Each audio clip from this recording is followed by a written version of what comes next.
Buongiorno, buongiorno e ben ritrovati. Nuovo appuntamento con la nostra edizione straordinaria, come sempre, ormai da qualche giorno dalle 12 per tenervi informati per tutta la mattina sulla cronaca, gli eventi, ovviamente anche sulla situazione dell'emergenza coronavirus. Peraltro oggi alle 12:30, come vedete nel titolo in onda, torna il punto stampa del governatore Zaia dall'unità di crisi, dalla sede di Marghera. Come sapete, il punto stampa quotidiano è terminato qualche giorno fa, però si susseguiranno nel corso delle settimane, probabilmente dei mesi. Adesso vedremo poi come si sviluppa l'emergenza coronavirus, il post coronavirus e gli eventuali nuovi focolai, quindi sono previste a cadenza settimanale dei punti stampa, dei momenti informativi, se eventualmente ci sono delle necessità, ordinanze o quant'altro, appunto, oppure per fare un po' il punto della situazione. Oggi allora alle 12:30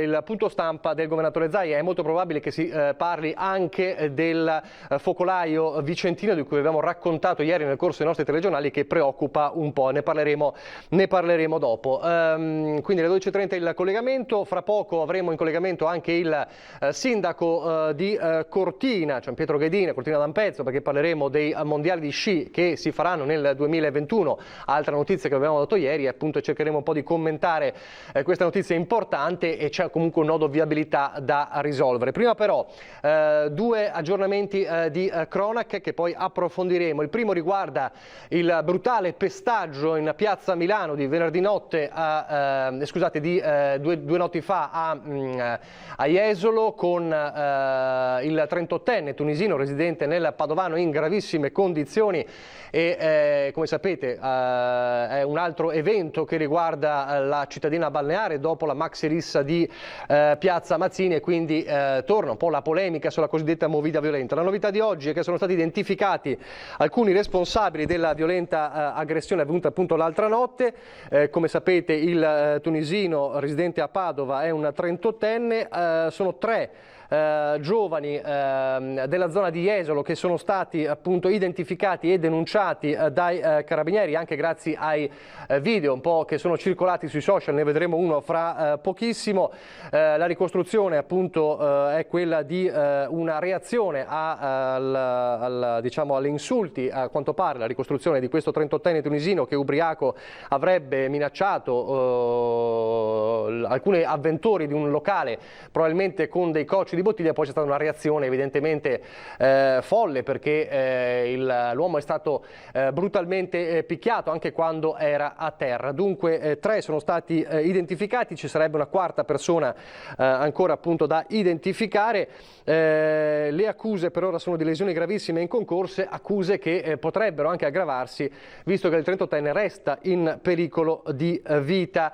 Allora vediamo uno dei video che sono circolati sul web e che testimoniano insomma il momento della brutale violenza l'altra notte vicino a piazza Milano a Jesolo. Guardate.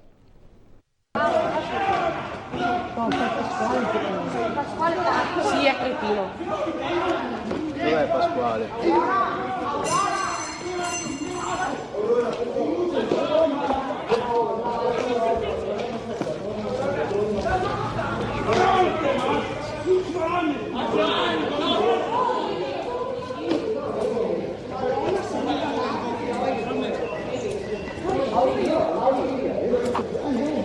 Madonna, se ne è dato, fiori.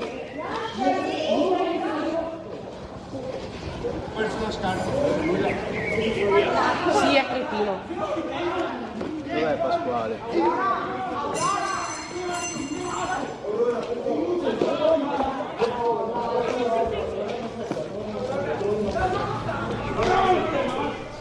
Queste dunque le terribili immagini di questo pestaggio. Dicevamo, identificati 3 dei 4 responsabili. Il 38enne resta ancora in gravissime condizioni. Un evento che chiaramente riporta l'attenzione la questione sicurezza in una città che cerca faticosamente di rialzarsi dopo dopo la crisi coronavirus, e che si trova a questi ostacoli di fronte, ed è certamente un colpo d'immagine non positivo per la cittadina balneare di Jesolo.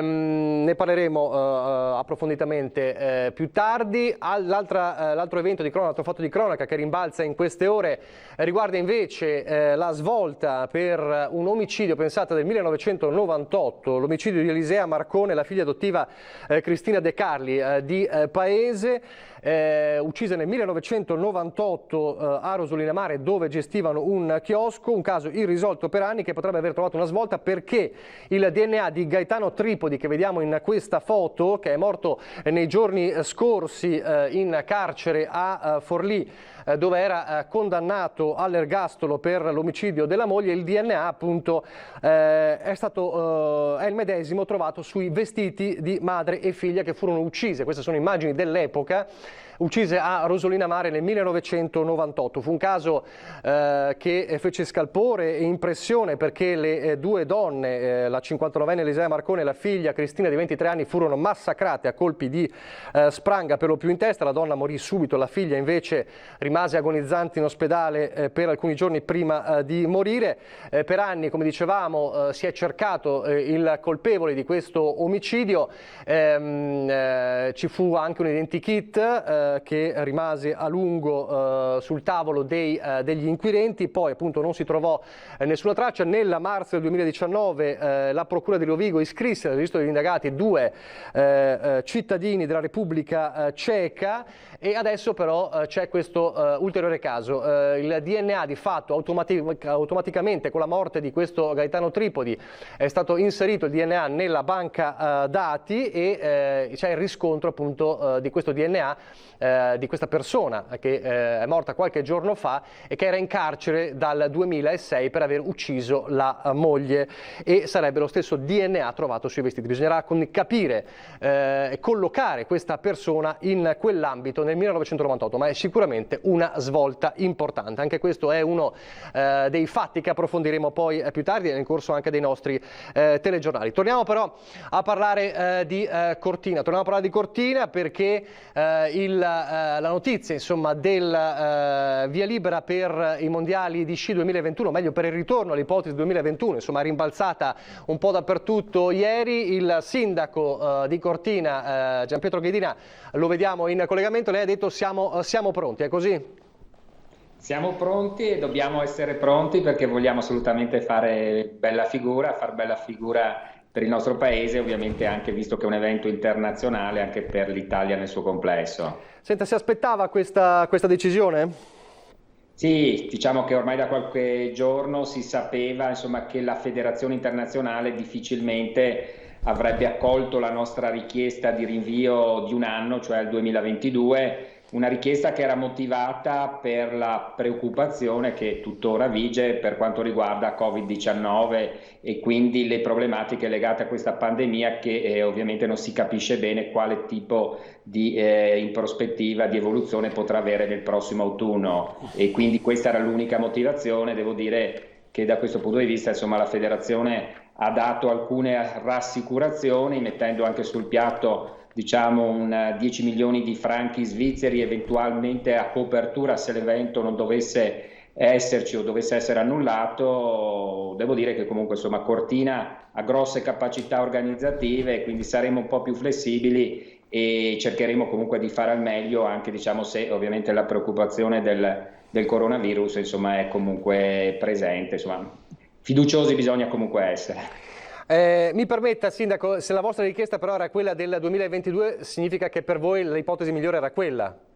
Assolutamente sì. Ovviamente il fatto di spostare in avanti un anno voleva dire sicuramente avere un'organizzazione, diciamo, che non temeva ovviamente di dover in qualche modo contrastare o prevedere, diciamo, le possibili ricadute del Covid-19. Ovviamente noi speriamo che non vi sia, appunto, a livello non solo nazionale ma internazionale, diciamo, problematiche legate a questa pandemia, però è certo che se fosse stato nel 2022 avremmo lavorato con maggiori garanzie di sicurezza e soprattutto prevedendo un unico piano che voleva dire una sicura partecipazione del pubblico, cosa che eventualmente, insomma, è un po' da verificare quello che potrà accadere in base, diciamo, agli scenari dei prossimi mesi.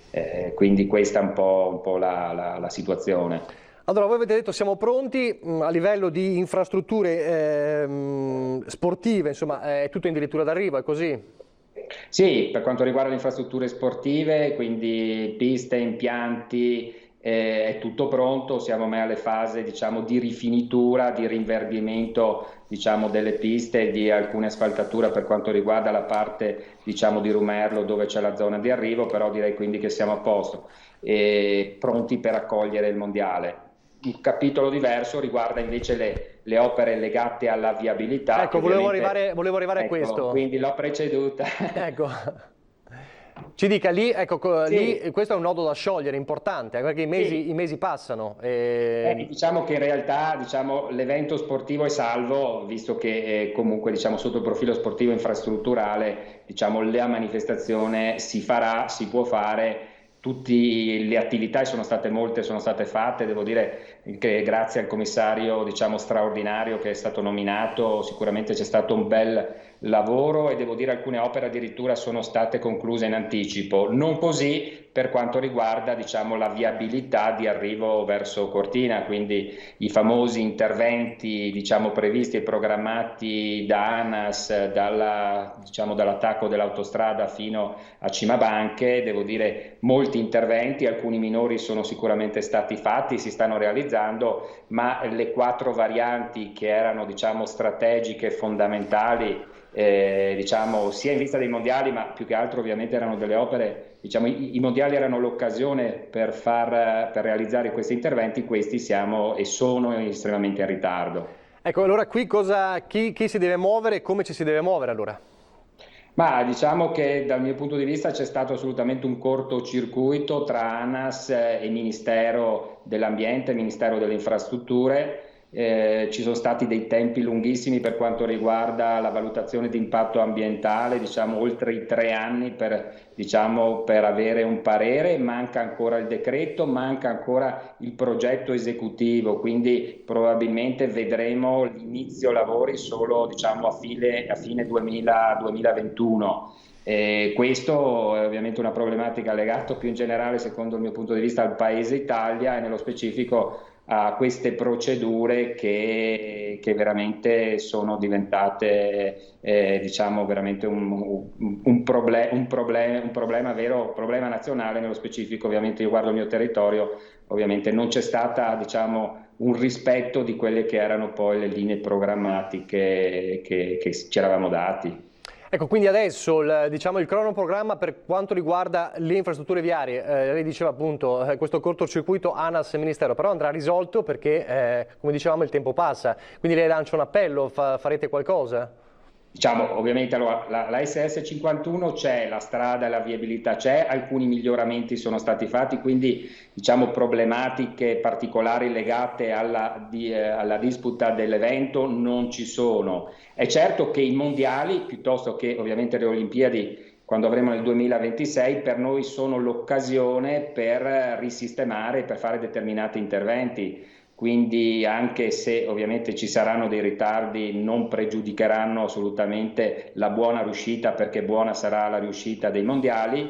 È certo che ovviamente dovevano essere pronti per il 2021, non lo saranno probabilmente neanche per il 2022, forse neanche per il 2023, e questo ovviamente in qualche modo dispiace. È certo che qui ovviamente io sono un sindaco di una comunità piccola seppur importante, ovviamente io ovviamente mi sono fatto portavoce anche delle problematiche legate all'intera provincia che sta soffrendo di questa mancanza di risposte, e ovviamente la palla passa ovviamente a Roma, ai ministeri e ai ministri che in qualche modo dovrebbero rappresentare queste difficoltà. Bene, allora vedremo cosa accadrà. L'importante è comunque che a livello di infrastrutture sportive ci siamo, e quindi dobbiamo adesso capire cosa accadrà in inverno, perché veramente bisognerà, in autunno, capire cosa accadrà a livello di eventuale o no ritorno del virus. Questa è, diciamo, la condizione sine qua non. Sì, questa diciamo è un po' il tema. D'altro canto noi dovremmo essere molto flessibili nella programmazione, nell'organizzazione delle gare e tenere in considerazione, diciamo, tutte le variabili. Cortina ha una grandissima capacità organizzativa di grandi eventi, in particolar modo l'ha dimostrato per quanto riguarda le Coppe del Mondo, e ovviamente dovremo lavorare su più piani, ma insomma siamo comunque fiduciosi. Noi contiamo d'altra parte che potrebbe essere anche il primo grande evento sportivo internazionale dopo il Covid, e quindi complessivamente con una maggiore attenzione e con una maggiore, diciamo, risonanza a livello internazionale. Benissimo, grazie allora, grazie al sindaco di Cortina Gianpietro Ghedina, buon lavoro allora per questi mesi, grazie per essere stato con noi. Quindi il tema, insomma, delle infrastrutture resta importante, le infrastrutture viarie ovviamente, perché sono quelle che permettono poi ovviamente all'indotto turistico di essere presente, e non solo. Allora, non so se abbiamo eventuali collegamenti da Marghera, non credo, perché siamo proprio a ridosso della conferenza stampa. Restiamo però sul tema della viabilità e delle infrastrutture, poi dovremo collegarci anche con Gabriella Basso da Primolano per un altro caso di cronaca, ma lo vedremo fra poco. Oggi è venerdì, quindi ogni venerdì, come sapete, c'è anche un appuntamento informativo con Veneto Strade. E a proposito di viabilità e di infrastrutture viarie, andiamo a Ronco all'Adige, quindi siamo nel Veronese, per una importante opera pubblica che appunto viene portata avanti da Veneto Strade. Il taglio del nastro è previsto entro la fine del mese, intanto ci sono delle prove importanti strutturali, guardate. Sono entrati nella fase conclusiva con le prove di carico statico i lavori della variante alla strada provinciale 19 in comune di Ronco all'Adige, un'opera molto attesa che consentirà soprattutto al traffico pesante di bypassare il centro, collegando la zona industriale e commerciale dell'area. Ad occuparsene la società Veneto Strade, impegnata su molti fronti in questa fase 3, tra nuovi cantieri e asfalti. La nuova arteria, nel territorio veronese, si sviluppa a partire dalla strada provinciale 19 ronchesana, poco a nord della località Le Pescarole, e mantenendosi a sud dell'abitato di Ronco all'Adige, raggiunge l'esistente area industriale e commerciale posta ad ovest del centro, per poi collegarsi alla provinciale in corrispondenza della frazione di Canton. Si tratta di una sezione stradale extraurbana secondaria, larga 10,5 metri e lunga 1,2 km. Da ultimo, il collaudo statico del sottopasso effettuato da Veneto Strade con esito positivo proprio in questi giorni. Un passaggio fondamentale per l'apertura del nuovo tratto prevista per la fine di luglio. In queste settimane si terminerà anche la segnaletica orizzontale e verticale. Così per quanto riguarda dunque questa importante opera viaria che certamente riguarda la zona di Verona, ma non solo. Adesso allora dicevamo tra i temi molto probabilmente di cui si parlerà nel punto stampa delle 12.30, vi ricordo alle 12.30 il punto stampa del governatore dell'unità di crisi di Marghera, c'è anche il focolaio di Vicenza. Allora rivediamo nel servizio di Gabriella Basso di cosa parliamo, di questo focolaio vicentino che preoccupa sicuramente la regione. Abbiamo avuto 3 casi di nostri concittadini con esito positivo al tampone e altri 2 che non sono di questa provincia ma fanno parte di uno stesso gruppetto che ha viaggiato insieme. Torna la paura Covid con un focolaio nel Basso Vicentino. 2 persone sono paucisintomatiche, quindi sono in isolamento fiduciario a casa, e una persona invece ha dei sintomi che ci hanno consigliato il ricovero. Abbiamo attivato una massiccia campagna di tamponamenti sulla cerchia ristretta e man mano allargata delle persone che hanno avuto contatto con questi casi. Il gruppo di imprenditori era tornato da un viaggio in Bosnia e uno di loro, un 64enne, già dal suo rientro, secondo quanto trapelato, avrebbe accusato dei malesseri, tanto che il medico di base avrebbe consigliato degli approfondimenti. Nella serata di sabato 27 giugno però lo stesso imprenditore partecipa ad un'affollata cena organizzata nel Basso Vicentino, un incontro con imprenditori, società civile. Poi la situazione è precipitata. L'uomo ora è ricoverato al San Bortolo in terapia subintensiva. Immediatamente è scattata la rete di tutela dell'USL. L'indagine epidemiologica che abbiamo svolto ci sta facendo contattare tutti quelli che potenzialmente sono stati a rischio, quindi trasmetterei un messaggio, non dico di tranquillità assoluta, perché quando i contagi partono qualche volta non si conosce esattamente tutto il percorso, ma di assoluto controllo della situazione. Una cinquantina le persone che sono state contattate dal servizio di igiene pubblica dell'USL Otto Berica, di queste una trentina sarebbe in quarantena. Non è il primo caso caso, anche se non così gravi, di persone rientrate dall'estero e risultate positive al Covid. Nei giorni scorsi era rientrata una coppia dall'Australia. A Valdagno attualmente sono 19 le persone in sorveglianza passiva, di questi 4 sono considerati casi sospetti, 3 sono rientrati da viaggi all'estero. E allora l'aggiornamento su questo è che l'imprenditore di questo focolaio del Basso Vicentino nella notte si è aggravato ed è in rianimazione, quindi una situazione ovviamente da tenere d'occhio. Sempre Gabriella Basso, ma questa volta in collegamento Skype da Valbrenta, o meglio dalla frazione di Primolano, per purtroppo un caso di cronaca. Cosa è accaduto, Gabriella Basso? Buongiorno Nicola e telespettatori di Antenna 3, siamo alla stazione di Primolano. Qui questa mattina il corpo di un ragazzo sopra il tetto di un treno. Secondo quanto appurato al momento, questo ragazzo sarebbe un ventenne appunto originario di Pergine e il corpo del ragazzo sarebbe, la caduta probabilmente di questo ragazzo è dovuta a un gioco, un parkour, il gioco che si fanno i ragazzi giovani con lo skateboard. Questa è l'ipotesi al momento più accreditata. Probabilmente la cosa potrebbe essere successa ieri sera nella stazione di Trento, dove il ragazzo si sarebbe recato, almeno sempre secondo le prime indagini, proprio per fare questo tipo di attività.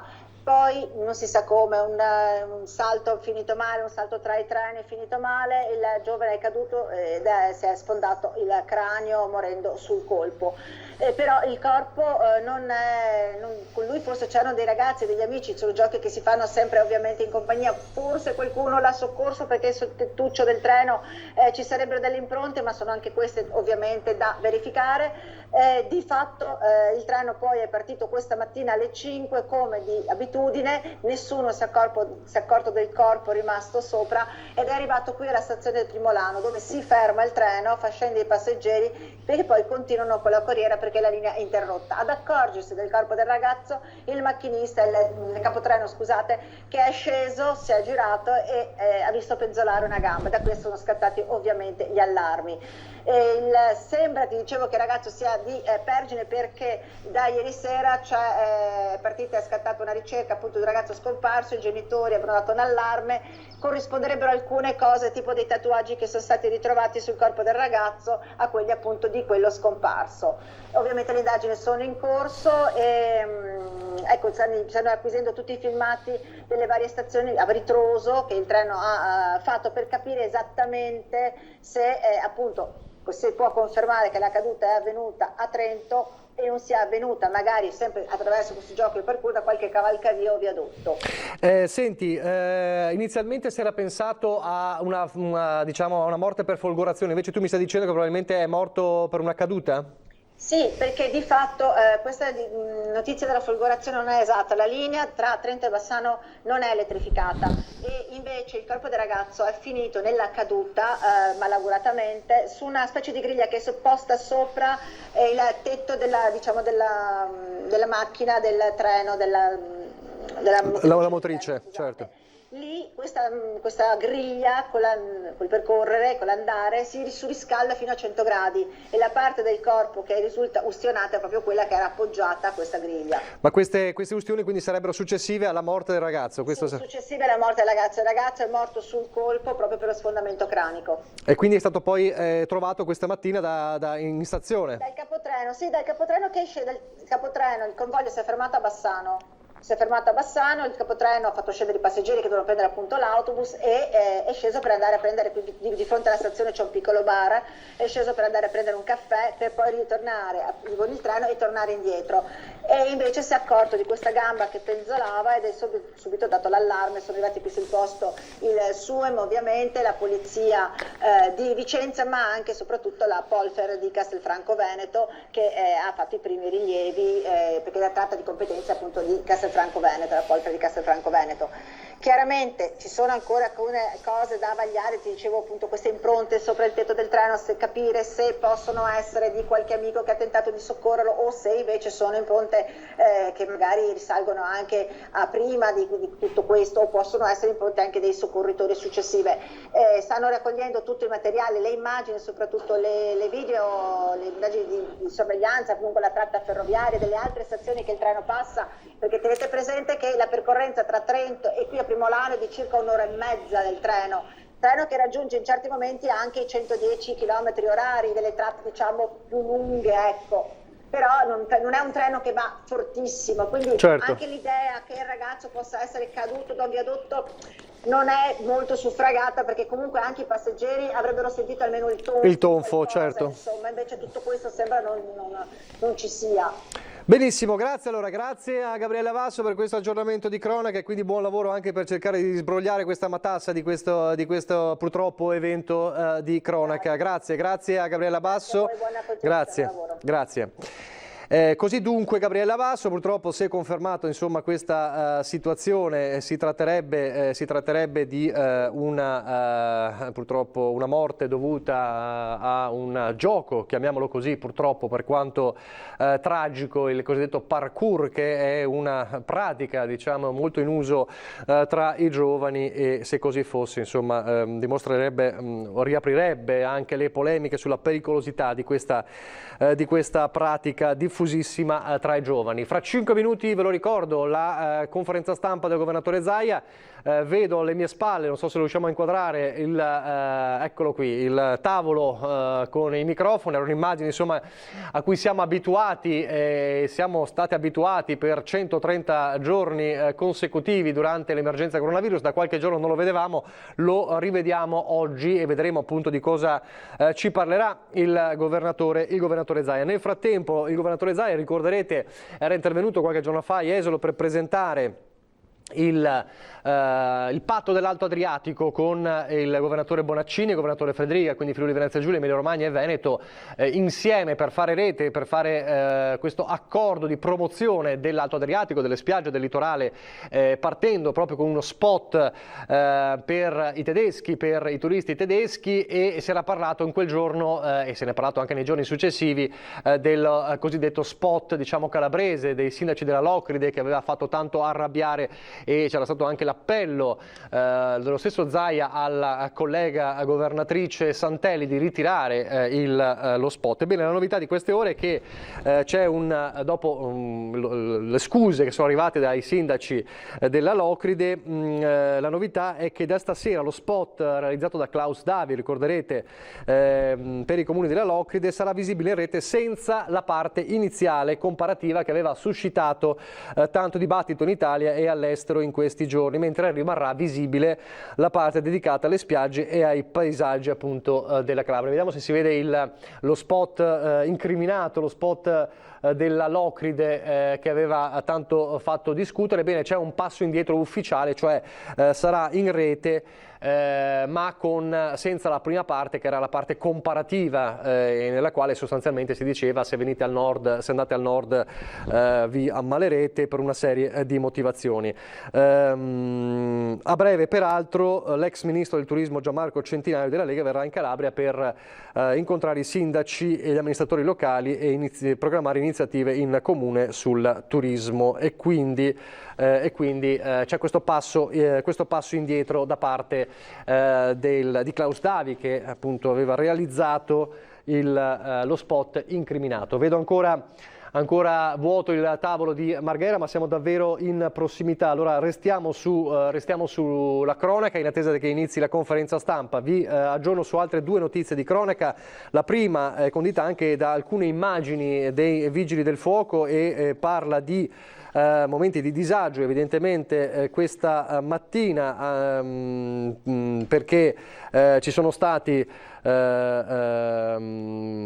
un'autocisterna di carburanti che dal pomeriggio di ieri appunto si era rovesciata sulla strada per Barozze, che collega Sant'Anna ad Alfaedo, siamo in provincia di Verona, e quindi ci sono state diversi disagi per poter rimettere a posto la strada con lo sversamento di questo carburante. E poi questa mattina la Guardia di Finanza che ha arrestato in flagranza di reato il proprietario 43enne dell'ecocentro abusivo di Montorso Vicentino, già oggetto di sequestro da parte delle Fiamme Gialle lo scorso 14 maggio, gli ha sequestrato anche 170 grammi di cocaina e strumentazione per il taglio e il confezionamento della sostanza. L'uomo è stato anche denunciato per il trattamento dei rifiuti non autorizzato, violazione di sigilli e sottrazione di cose. L'uomo era stato fermato mentre trasportava dei rifiuti in plastica, è stato sottoposto a una serie di perquisizioni facendo poi scoprire ai finanzieri la droga e anche i rifiuti che venivano stoccati illegalmente. Quindi una doppia accusa per questo 43enne di Montorso Vicentino, sia per la gestione dell'ecocentro abusivo ma anche per droga. Questo per quanto riguarda la cronaca. Si stanno ancora preparando i microfoni per il collegamento con il governatore Zaia. Vi ricordo che siamo anche in attesa di avere l'aggiornamento dei dati della tabella di questa mattina. Ieri un innalzamento dei casi che ha preoccupato non solo per il focolaio di Vicenza, dunque è una situazione da tenere sotto controllo in questi mesi, in queste settimane. Insomma, si era detto più volte mantenere alta la guardia, l'attenzione anche sulle regole. Lo ricorderete nell'ultimo punto stampa, prima appunto della sospensione, quella che era stata il monito ai Veneti. Vedremo se sarà così anche oggi. Sentiamo allora in diretta il governatore Zaia. Ben trovato. È 2 mesi che non te vedevo. Bravo. Lockdown? Sì, grazie e buongiorno a tutti.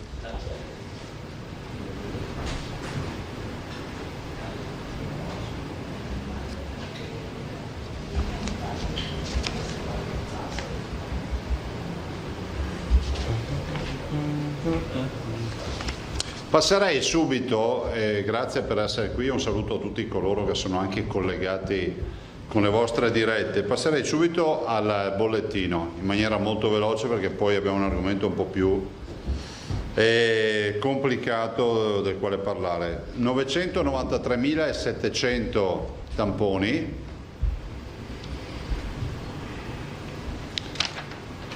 (19.314 positivi, più 5,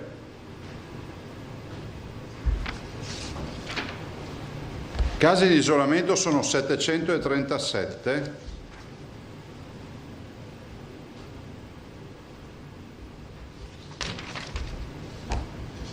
totale morti 2023,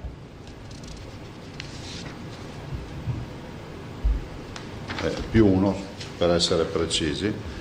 Ricoverati 171, dei quali sono 19 positivi. Terapia intensiva 8 e sono tutti negativi. Quindi oggi possiamo dire appunto che c'è la totale negativizzazione delle terapie intensive. 3.610 sono i dimessi e 102 sono i nati. Ma perché non c'è la signora? Cosa vuol dire cooperativa? Allora ci scusiamo, scusate, io non c'è. Vabbè, ma bisogna chiamarle. Sì, ci scusiamo con tutti coloro che, i non udenti, che avevano il linguaggio lì, se vedremo anche di ripristinarlo adesso per quanto sia comprensibile quello che sto dicendo. Volevo dirvi, intanto facciamo gli auguri alla signora Romilda Rinaldi che oggi fa 100 anni e quindi veramente un augurio di buon compleanno. Salutiamo anche una mamma con le 2 bimbe che sono venute a trovarci. Come si chiamano le bimbe? Come? Sofia e Matilde. Ah, Sofia e Matilde, ecco, salutiamo anche Sofia e Matilde. So che hanno portato un lavoretto ma non l'ho ancora visto e quindi lo faremo vedere uno dei prossimi giorni. Comunicazione. Sta accadendo quello che insomma vi avevo preannunciato, insomma che anche voi prevedevate. Intanto siamo passati, ve lo dico io in anteprima, da rischio basso a rischio elevato, perché abbiamo un R con T che è dell'1,63%. Vi ricordate che avevamo 0,43%? Io non so chi fare i complimenti sinceramente. Da 0,43 a 1,63, da rischio basso a rischio elevato. Ma io avrei scritto elevatissimo, perché se continuiamo ad andare in giro senza l'uso della mascherina negli assembramenti, continuiamo a pensare che i complottisti abbiano ragione e il virus sia un'invenzione delle big pharma, dei marziani o delle astronavi, è inevitabile che poi vengano fuori ste robe. O peggio ancora qualcuno che pensa che questo virus sia semplicemente un virus di alcune categorie sociali, per alcune fasce di età, e che è gravissimo già pensarlo, e che esaurito il numero degli ospiti perché ce ne sono tutti andati, il virus non ci sarà più, perché ho sentito anche queste teorie vigliacche da parte di qualcuno. Prendiamo atto che abbiamo una categoria di responsabili che stanno semplicemente infarcendo i social media di informazioni che faranno morire delle persone. Guardate, io ho conosciuto la storia di un giovane che si è visto dover trapiantare i propri polmoni perché il Covid glieli ha distrutti. Lo dicevo anche a un vostro collega stamattina, che forse non dovremmo più parlare di coronavirus, ma dovremmo parlare di postomi da coronavirus, che significa encefaliti, significa miocarditi, e quindi problemi cerebrali, problemi cardiologici, renali, insufficienza renali. Non vi parlo di problemi polmonari perché uno degli organi bersaglio sono i polmoni, e perdita della mobilità, ci è capitato anche questo tra i pazienti, perché poi questi microcoaguli, queste microtrombosi magari vanno a prendere delle terminazioni nervose utili magari per poter deambulare. Quindi questo è un virus che fa male. Allora, se da un lato io continuo a dire guardate, state semplicemente preparando la culla per il neonato, perché quando tornerà forte qui non ce n'è più per nessuno. Adesso io non è che voglio terrorizzare i veneti, però i veneti sanno, ne ho parlato anche stamattina in videoconferenza e prima con gli assessori, i veneti sanno che noi questo punto stampa lo abbiamo utilizzato non per fare, come dice qualcuno, far politica, ma per dire le robe come stanno. Le abbiamo dette nelle giornate positive e nelle giornate negative. Oggi vi dico che se continuiamo di questo passo, non fatemi neanche più la domanda se il virus torna in ottobre, perché ce l'abbiamo già qui.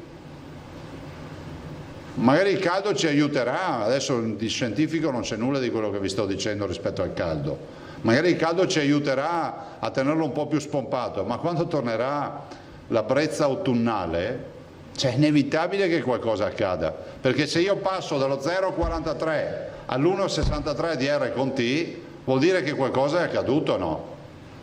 Ai comportamenti irresponsabili di qualcuno, per colpa di qualcuno non si fa più credito a nessuno, non c'era scritto. Ecco, ai comportamenti irresponsabili di qualcuno si aggiungono altrettanti comportamenti irresponsabili che abbiamo conosciuto in queste ore. Adesso noi abbiamo, ve li dico io quali sono i numeri, abbiamo 5 positivi, 3 a Vicenza, 1 a Padova e 1 a Verona, 52 isolati a Vicenza e 37 a Verona. Allora, 5 positivi, dei quali 3 a Vicenza, 1 a Padova e 1 a Verona. Poi questi casi hanno dato vita a 52 isolamenti fiduciari a Vicenza e 37 a Verona. A me non sembra normale che accada questo, anche perché poi vado a vedere la storia, della quale sono stato costantemente informato in questi giorni, e vedo che c'è un cittadino che sostanzialmente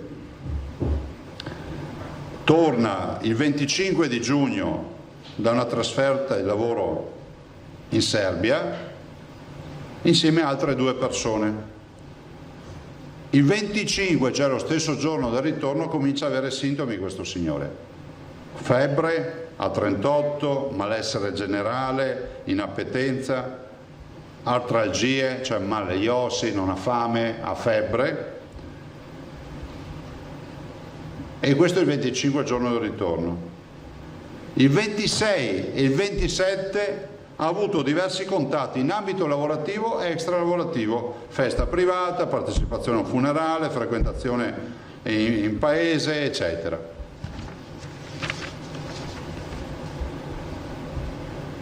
Il 28, quindi 25, 26, 27, 28, si è recato al pronto soccorso presso l'ospedale nel Vicentino.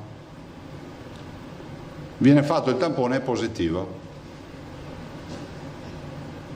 È stato quindi trasferito a Vicenza, dove gli è stato proposto il ricovero, che ha rifiutato. E guarda, questo è un vulnus, no?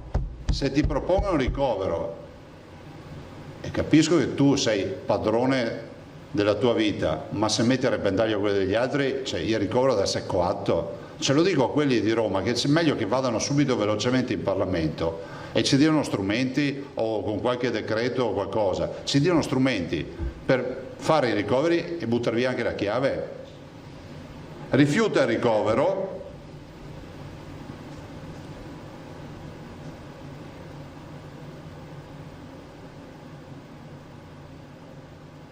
dopodiché cosa succede? Che viene ricoverato dopo tanta insistenza, vi ricordo il 28 al tampone positivo, viene ricoverato il 1° di luglio, dopo insistenza da parte dei nostri SISP, del sindaco eccetera, e attualmente sì, lo vanno a prendere per ricoverare, ovviamente dopo 28, 29, 30, 31, 31, dopo 3 giorni, e ora è in rianimazione. Ci ha dato una lista di contatti avuti tra il 23 e il 28 sera e la sera del 30. Vuol dire che anche col tampone positivo ci ha dato contatti avuti anche post tampone. Attraverso il numero verde regionale si sono attivate, ovviamente arrivate al SISP numerose segnalazioni di persone che dichiaravano di aver avuto contatti. Tutte le persone sono state contattate dalle assistenti sanitarie del SISP e poi abbiamo gli isolamenti che vi ho detto. Uno dei contatti segnalati è residente all'UL6 Euganea. È stata prontamente informata. Allora poi abbiamo un primo caso, quindi lui è il caso indice, il caso di partenza. Poi abbiamo i casi secondari, definiamoli così. In data 30 giugno alle 17:45 veniva segnalata positività del collega che era in auto assieme. Analogamente a quanto svolto per il caso iniziale è stata avviata tutta l'indagine. Uno dei contatti segnalati è residente nell'ULS 9 Scaligera, che è stato prontamente informata. Secondo caso, quindi questo primo caso era uno dei due diciamo compagni di viaggio e ci ha dato tutti i suoi contatti. Il secondo caso, in data 1° luglio, quindi questi sono asintomatici, se sono tornati il 25 e sto parlando del 30 per il primo caso, o extra, cioè, definiamo caso indice il primo, stiamo parlando del 30 per il primo caso, prego, quello è caso 0, paziente 0, poi c'è un paziente 1 che si presenta il 30, quindi si è fatto 25, 26, 27, 28, 29, 36 giorni, quantomeno da asintomatico, Poi c'è un secondo caso secondario, quindi siamo al paziente 2, quindi paziente 0, 1, 2, che si presenta il 1° di luglio e siamo a 7 giorni. Veniva segnalata positività del terzo compagno di viaggio residente, anche con lui sono state messe in atto le medesime azioni, cioè ricostruzione della rete dei contatti. Poi c'è un terzo caso, quindi paziente 0, 1, 2, 3. In data 1° luglio, anche lui dopo 7 giorni, quindi in teoria forse senza sintomi è rimasto in giro 7 giorni, ma non lo sappiamo. L'ULSS 9 Scaligera ci informava della positività di un loro residente, vi evito il paese, che afferma di essere stato in viaggio con gli altri 3 signori, che non era stato dichiarato perché abbiamo scoperto che c'era uno in più in viaggio, non 2, quindi erano in 4 e non in 3. Cioè voi capite che uno non può non incazzarsi davanti a una roba del genere. Quarto caso, allora abbiamo il paziente 0 e 3 casi, adesso arriviamo al quarto caso. Allora, il paziente 0 più i 3 casi fanno i compagni di viaggio. Arriva il quarto caso, ULSS 6 Euganea ci ha segnalato che una paziente che il 29/6 si era recata in pronto soccorso a Schiavonia con vomito, febbre e diarrea, risultava positiva al tampone e dichiarava di aver avuto contatti col caso 0.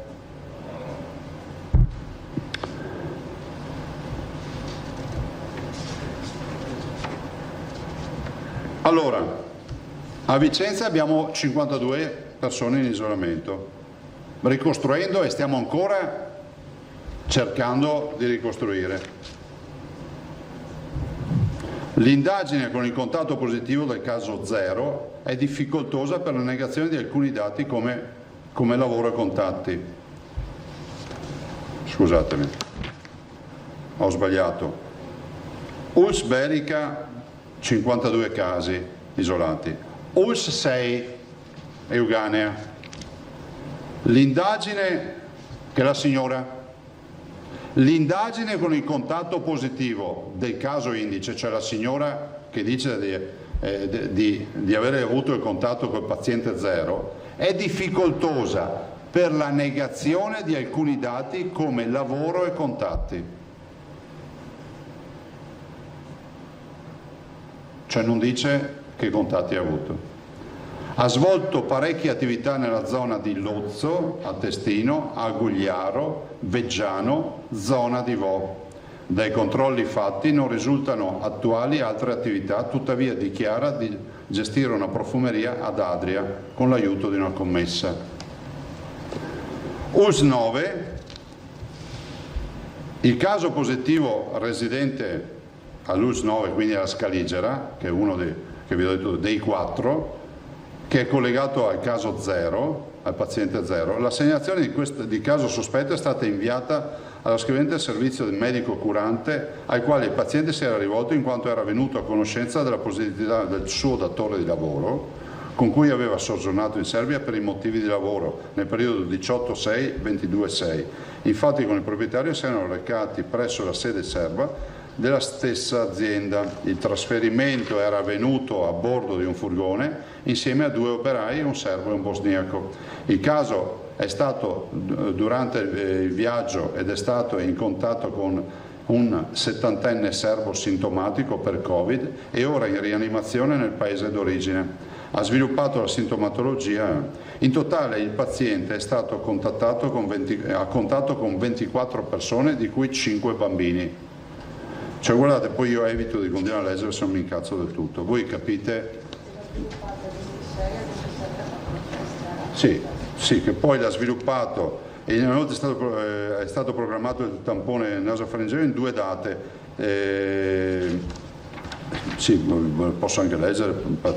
Allora, i 3 bambini è stato inoltre programmato. Il caso ha frequentato alcuni altri soggetti per lo più familiari. In totale finora i contatti stretti ed occasionali sono 37, anche se il numero da considerarsi provvisorio. Dei tamponi effettuati 6 sono risultati negativi e degli altri siamo in attesa dell'esito e dell'effettuazione prevista nei prossimi giorni. Le indagini epidemiologiche sono in progress e i nuovi contatti segnalati verranno sistematicamente posti in isolamento. Considerate che anche qui c'è tutta una serie di frequentazioni e cose. Allora voi capite che se questo è il sistema di gestire positività, sintomatologie e dopo 4 mesi di coronavirus io allargo le braccia. Cioè qui siamo davanti a persone che sapevano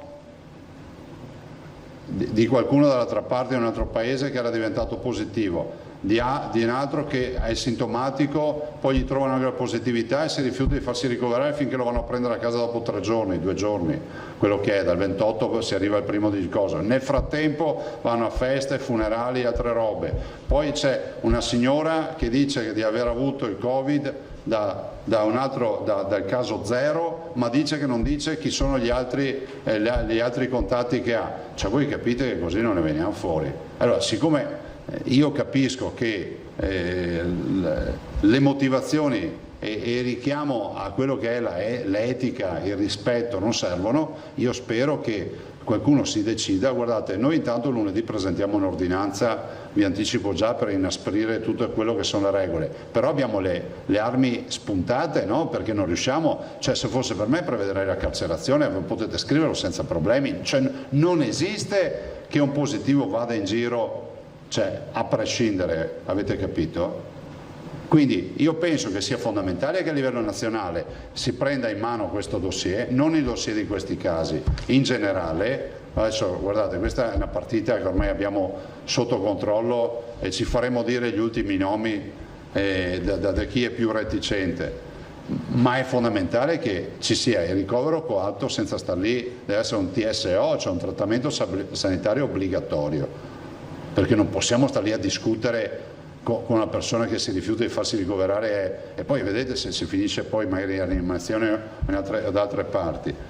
E dall'altro la necessità di essere severissimi con gli isolamenti fiduciari, perché capite che se tu non stai a casa da positivo, cioè mi pongo la questione anche se sei in isolamento fiduciario, ma potrei diventare positivo se mi vai in giro. Allora io non ce l'ho con nessuno, che sia chiaro. Però capite che abbiamo l'obbligo di gestire la sanità e la salute in maniera impeccabile, così andiamo allo schianto. Cioè qui noi abbiamo un centinaio di persone andate in isolamento semplicemente perché nessuno ha avuto il coraggio di fermarsi. Cioè per 8 giorni abbiamo avuto degli asintomatici e dei sintomatici che hanno continuato a fare la vita di sempre, 6-7 giorni scusate. Si inizia il 25, però leggo nella relazione che il furgone rientra il 22, quindi noi sapendo che ce n'è già di là in Serbia di positivi. Guarda, io sono veramente rammaricato perché non mi posso aspettare di tutto e non vado neanche a premere sull'acceleratore sulle discussioni per tenere le persone in isolamento. Abbiamo dato a disposizione ai SISP di tolleranza zero. E se ci sono elementi per fare denunce, ho detto ai direttori che provvedano alle denunce. Questa non è una dittatura, questo è il piano di sanità pubblica, vorrei ricordare. Noi non possiamo permettere che ci sia la diffusione del virus a causa delle irresponsabilità di qualcuno. Allora vedete che da un lato abbiamo la mascherina che non usi, il distanziamento sociale, però siamo in un ambito nel quale non c'è, come si può dire, qualcuno potrebbe dirti ma alla fin fine magari non sono sintomatici, non sono positivi, ma quando trovo il positivo e questo non sta a casa e addirittura qui i contatti stretti, stiamo parlando di contatti stretti che hanno dichiarato di essere andati a cena assieme e quant'altro, si lamentano perché non vogliono stare a casa, cioè vuol dire che qua, noi abbiamo buttato via 4 mesi a parlare di cose, di banane, cioè è grave quello che sta accadendo. Morale, noi siamo passati da rischio basso a rischio elevato. Grazie a questi signori. Io non ho altro da aggiungere, vi ho detto tutto. Poi vi do la relazione in modo tale che avete date e avete tutto. Sì, la relazione ve la fornirò entro poco. Però ci tenevo a parlarvi di questa roba perché è gravissimo quello che è accaduto. Allora, vi ho già dato l'RT con 0 elevato, adesso vi manderò fra pochi minuti anche la relazione che ha detto il Presidente, Filippo, Lambò, Giacomuzzo, Danzan e Emiliano.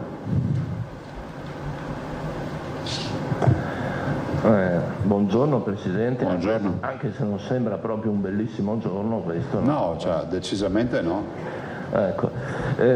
Due chiarimenti, insomma, stiamo ancora un po' metabolizzando le informazioni che ci ha dato, ma insomma, uno, lei ritiene che siamo in presenza di comportamenti individuali per quanto gravi queste persone che tornano, se ne sbattono di tutto, negano le informazioni, eccetera, eccetera, o che ci sia un atteggiamento generale di rilassamento e di disimpegno rispetto alle regole, perché non è la stessa cosa, voglio dire, ferma restando la gravità di questi fatti, però qualcuno potrebbe obiettare, gli responsabili ci sono sempre, ma guardiamo la maggioranza. 2, lei accenna a delle restrizioni. Saranno restrizioni di carattere, come dire, operativo dal punto di vista dei sanitari, dei medici, dei pronti soccorsi, o riguarderanno i comportamenti e le regole di sicurezza dei cittadini? No. Allora, andiamo per gradi. Allora, c'è una sorta di percezione di liberazione dal virus, no? Che è corredata da complottisti che poi ne attenuano ancora di più l'effetto, no?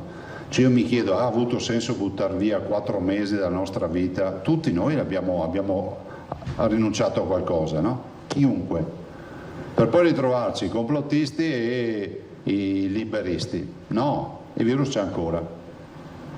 Quindi ci sono 2 categorie, chi pensa che sia tutto finito e si sbaglia, e poi c'è la categoria che è più grave, Filippo, che è quella di chi è positivo e va in giro a cene e feste senza batter ciglio. Cioè, questo io lo trovo inquietante, perché poi, guardate, io so qual è la base del ragionamento, tanto influenza, roba così, siamo in rianimazione in questo momento, quindi è sfattata anche questa teoria, perché se vi raccontassi la storia di un paziente che poi alla fin fine resta un pauci sintomatico, cioè quindi con pochi sintomi, uno dice vabbè, siamo in rianimazione. E in più questa nonchalance, no? Di uno, un altro, 3, dopo non eravamo in 2 ma eravamo in 3 in macchina, più io che guidavo fa 4, ma il serbo è sintomatico, è positivo, ma lo sapevi, non lo sapevi, poi c'è tutto così, non va bene. Le restrizioni, noi presentiamo lunedì un'ordinanza che è già parzialmente scritta, onestamente potevo firmarla anche oggi, ma non sono contento dell'ordinanza. Noi dobbiamo muoverci all'interno di quello che prevede la legge. La legge fra l'altro prevede una multa di 1.000 euro, a me sembra una roba ridicola, mi sembra ridicolo pensare che la vita delle persone valga 1.000 euro, posso dirlo? Cioè, se uno commette un reato così importante, andare a infettare persone coscientemente, ripeto che non sto parlando di questo caso, parlo in generale, perché poi ogni caso è una storia a sé, sto parlando in generale, forse va rivalutata sta roba. Come penso anche che sia fondamentale che ci sia il TSO, il trattamento sanitario obbligatorio. Noi non possiamo far decidere il paziente davanti a un sintomatico positivo grave a questo punto, no? E comunque la cura domiciliare è un trattamento sanitario obbligatorio, nel senso che tu puoi essere sintomatico positivo, te ne stai a casa perché il medico decide che puoi stare a casa, ma a casa, no in giro per le strade. E poi c'è tutto il tema degli isolamenti fiduciari. Noi qui abbiamo visto che sarà l'estate, sarà qualcosa, ce n'è più di qualcuno che non vuole stare in casa, perché è convinto che sia un'ingiustizia nei suoi confronti. Io ai direttori ho detto di prendere carta e penna, quando vedono qualcosa che non funziona, denunciare all'autorità pubblica. Cioè, si scrive alla procura e via. Ma c'è la possibilità da parte delle regioni di attuare i TSO in questi casi? C'è la possibilità, sai, secondo me sì, se vuoi che te la dico come la penso io, perché comunque il trattamento sanitario obbligatorio non si fa solo in caso di malattia mentale o quant'altro, uno lo può fare anche perché è un fatto di sanità pubblica, però che ci sia un vulnus a livello nazionale c'è. Allora, senza far colpa a nessuno, perché no, c'è chi è che va a pensare che ci sia qualcuno che da positivo va in giro per le strade. Allora a questo punto è bene che il governo prenda in mano, è un invito al ministro Speranza, si faccia un DPCM, un'ordinanza, qualcosa, e cominciamo a mettere in fila queste robe, cioè i positivi da curare e i positivi o i contatti stretti da isolare. Sono 2 attività che noi dobbiamo governare anche con la fermezza se serve. Cioè se ti impone un isolamento fiduciario e mi rispondi che deve andare in vacanza, voi capite che c'è, se finito il mondo. Sì, in parte si è già risposto sui temi di che tipo di restrizioni sono possibili e ci saranno. Sarà una richiesta solo del Veneto o anche in questo caso ne state già parlando con altri governatori? Ma ne parlerò con Bonaccini alla conferenza, questo è ovvio, anche perché purtroppo siamo i primi anche a sperimentare una vicenda del genere che ha dell'inquietante, se ci pensate. Leggetela con gli occhi di una persona immunodepressa sta storia, o di un oncologico, o di un anziano con più patologie. Leggetela e capite che ha tutt'altro effetto, no? Un ultimo dettaglio sul TSO, di solito è in capo al sindaco? Sì. Quindi anche in questo caso sarebbe così o la richiesta al governo è di... Ma no, guarda, non te lo so dire, io lo chiamo TSO, poi qualcuno dirà Zaia sbaglia perché c'è il TSO per legge prevede, insomma, obbligare, se il medico lo decide, qualcuno a stare in ospedale e farsi curare, appunto. Okay. Guardate, qui hanno avuto difficoltà i nostri sanitari, dopo 2 giorni sono riusciti a fare il ricovero, con non poca pressione. Giacomo Muzzo. Sì, ma non c'è, chiedo una precisazione, non c'è già nulla di penale a parte i 1.000 euro, c'è già qualcosa di penale che si prevede per... Non so, guarda, io ho detto comunque al dottor Pavesi di provvedere a fare tutto quello che è previsto dalla legge, non te lo so dire.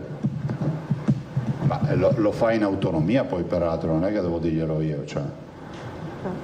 C'è anche un caso che è balzato agli onori della cronaca di un consigliere regionale che sembrava positivo, adesso pare che il tampone sia già stato negativo, sia risultato negativo, per cui anche lì si è allargato tutto il sistema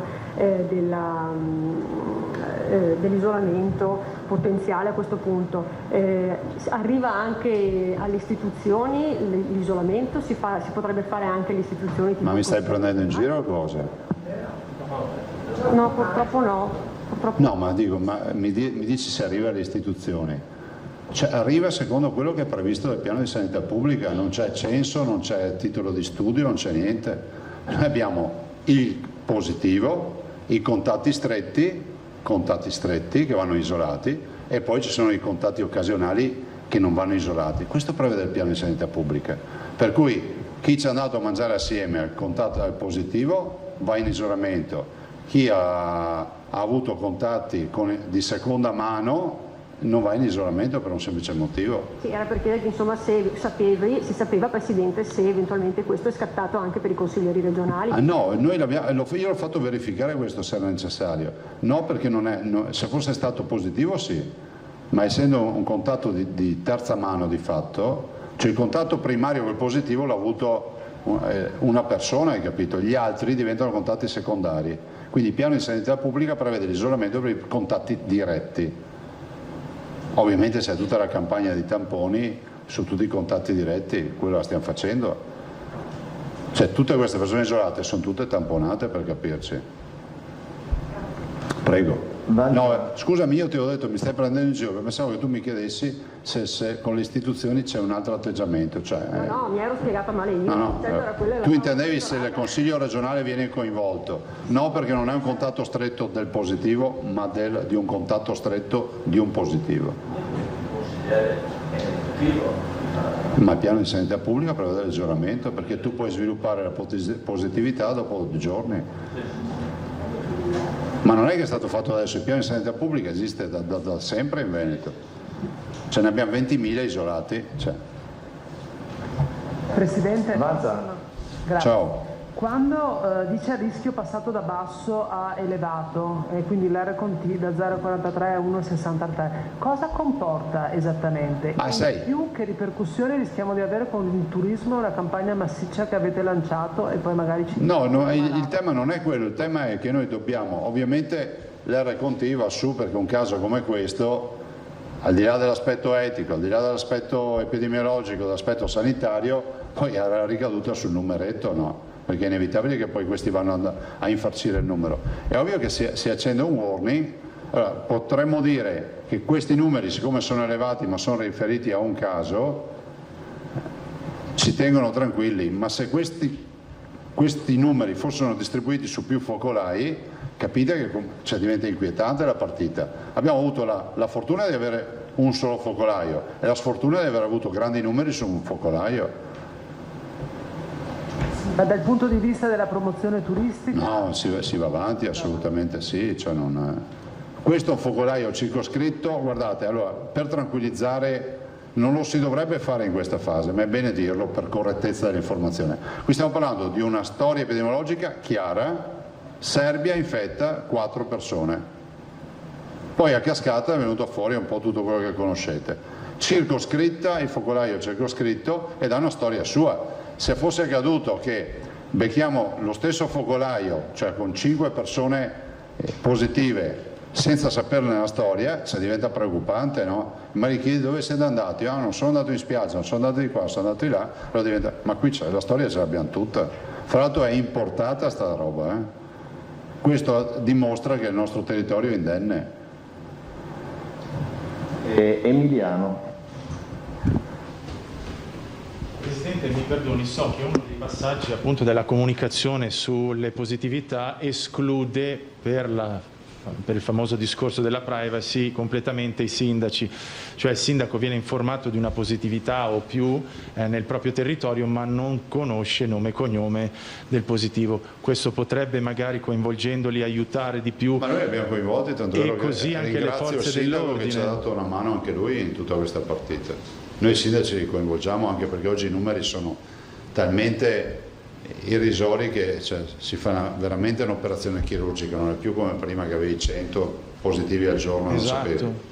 Con telefonate magari a casa, col presidio, appunto, se è stato fatto tutto lavorare. questo. La sparo grossa, Presidente, solo una provocazione, ricordiamoci che ci sono anche dei presidi tecnologici per evitare l'uscita dal domicilio. L'ho sparata grossa, me ne rendo conto, ma qui si parla di salute pubblica, come sottolineava lei. Ho altri temi, posso al volo? Senta, purtroppo si è verificato un estremo gesto in questi giorni a Vigonza, questa persona aveva perso il lavoro. Ho paura che sia un po' un campanello d'allarme legato alla crisi in generale, ma anche al lockdown. Vorrei solo appunto denunciare questa cosa dicendo attenzione che magari più in là queste persone poi sentendosi sole possa diventare come in passato un susseguirsi di queste tragedie. E ultima cosa, ho notato, e mi dispiace leggendo insomma commenti, questi commenti dicevano ma lei Presidente ha avuto troppa fretta, lei ha voluto aprire. Non vorrei che questa esperienza mi ha insegnato che da eroe in un secondo si passa ad altro. Volevo un suo commento, grazie. Ma guarda, qua non c'è nessun atto eroico, noi abbiamo applicato un piano di sanità pubblica. Se poi c'è qualcuno che cerca l'alibi per dire che se le robe vanno bene è merito di tutti, se va male è colpa mia, ne prendo atto, cosa vuoi che ti dica? Abbiamo fatto esattamente l'apertura che hanno fatto tutte le altre regioni. Abbiamo dati epidemiologici peraltro migliori a livello nazionale, non vedo neanche oggettivamente oggi questa discussione la trovo anacronistica, appunto. Dopodiché l'irresponsabile c'è sempre in giro, no? Guardate, se avremo le terapie intensive piene a settembre-ottobre non è colpa delle aperture fatte a maggio, è colpa del fatto che qualcuno probabilmente non ha utilizzato la mascherina quando doveva utilizzarla. Questo è quello che dobbiamo dire. Noi abbiamo avuto un'infezione, ho visto i dati ultimi, 2,92 tra i nostri medici. Carlo? Sì. No. Ce l'ho qua. 2,92 tra i nostri medici. E direi che questa è la dimostrazione che la mascherina va utilizzata. E del caso di Vigonza non ne so i particolari. Dico anche che se qualcuno che ha bisogno di supporto psicologico c'è lo sportello inoltre, punto. Poi eviterei sinceramente interventi come quello che tu hai fatto, perché il tema dell'emulazione è un grosso pericolo. Però è anche giusto per... Sì, però non possiamo neanche enfatizzare queste cose.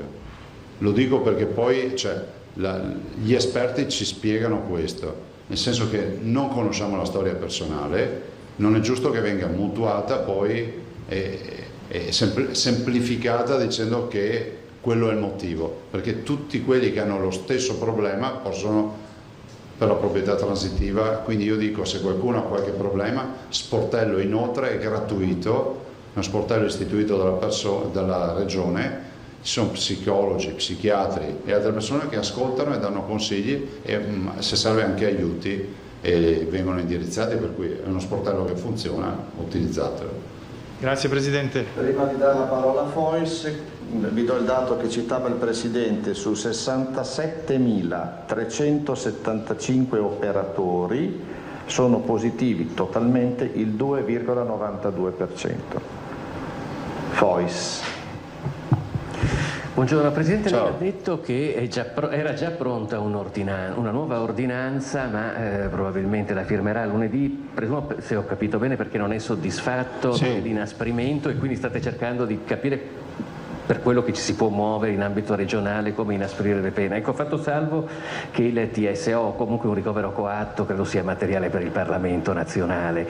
Al momento non penso mica tanto, Cioè io penso che potrebbe essere anche, che sarebbe auspicabile che a livello nazionale il Ministro con un provvedimento suo mettesse in fila un po' le soluzioni per questi problemi, no? La fuga dall'isolamento fiduciario, il rifiuto del ricovero da parte del positivo, queste robe qua. Sì, io intendo che proprio deve arrivare però dal Ministro. Sì. Io volevo chiedere al momento quali comportamenti sono sanzionabili, solamente coloro che sono in isolamento fiduciario, per esempio, che escono di casa? Ma sì, in teoria sì, cioè ci sono questi 1.000 euro che secondo me sono pochi, nel senso che non...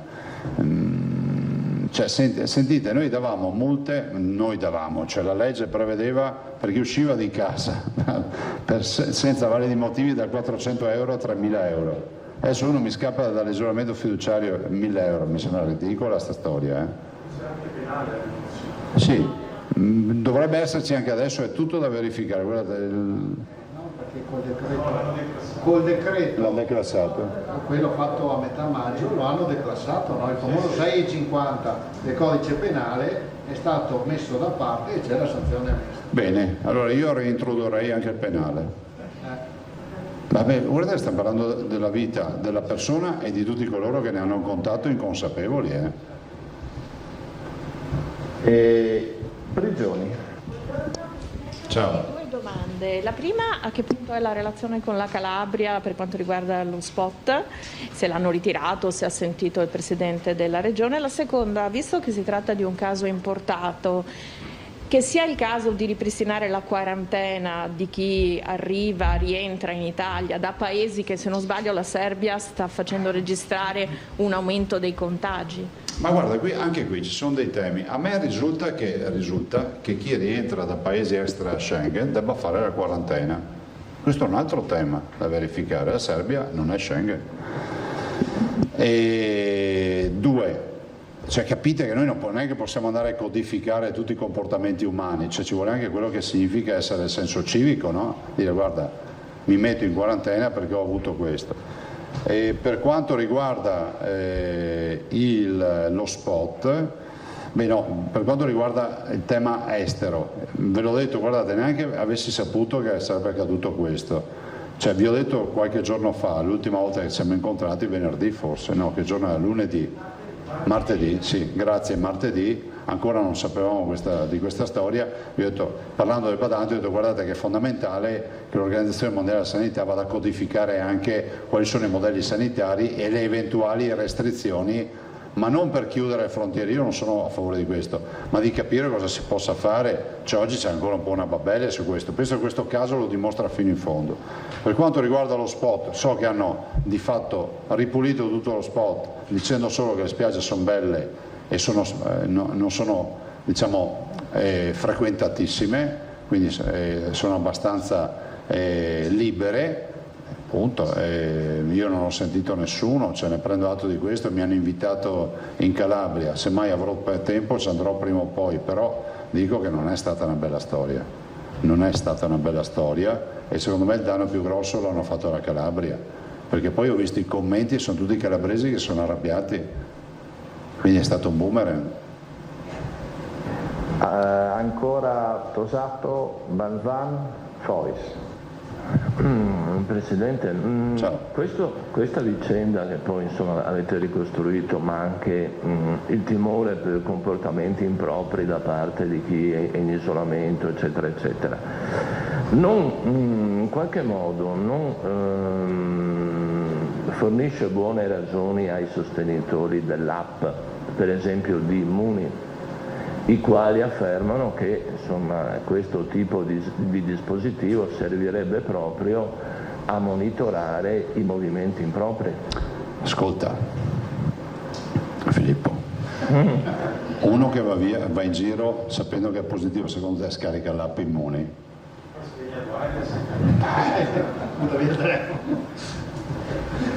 E purtroppo questi modelli di app ci stanno dando anche un ritorno a livello internazionale che non prendono piedi, non funzionano.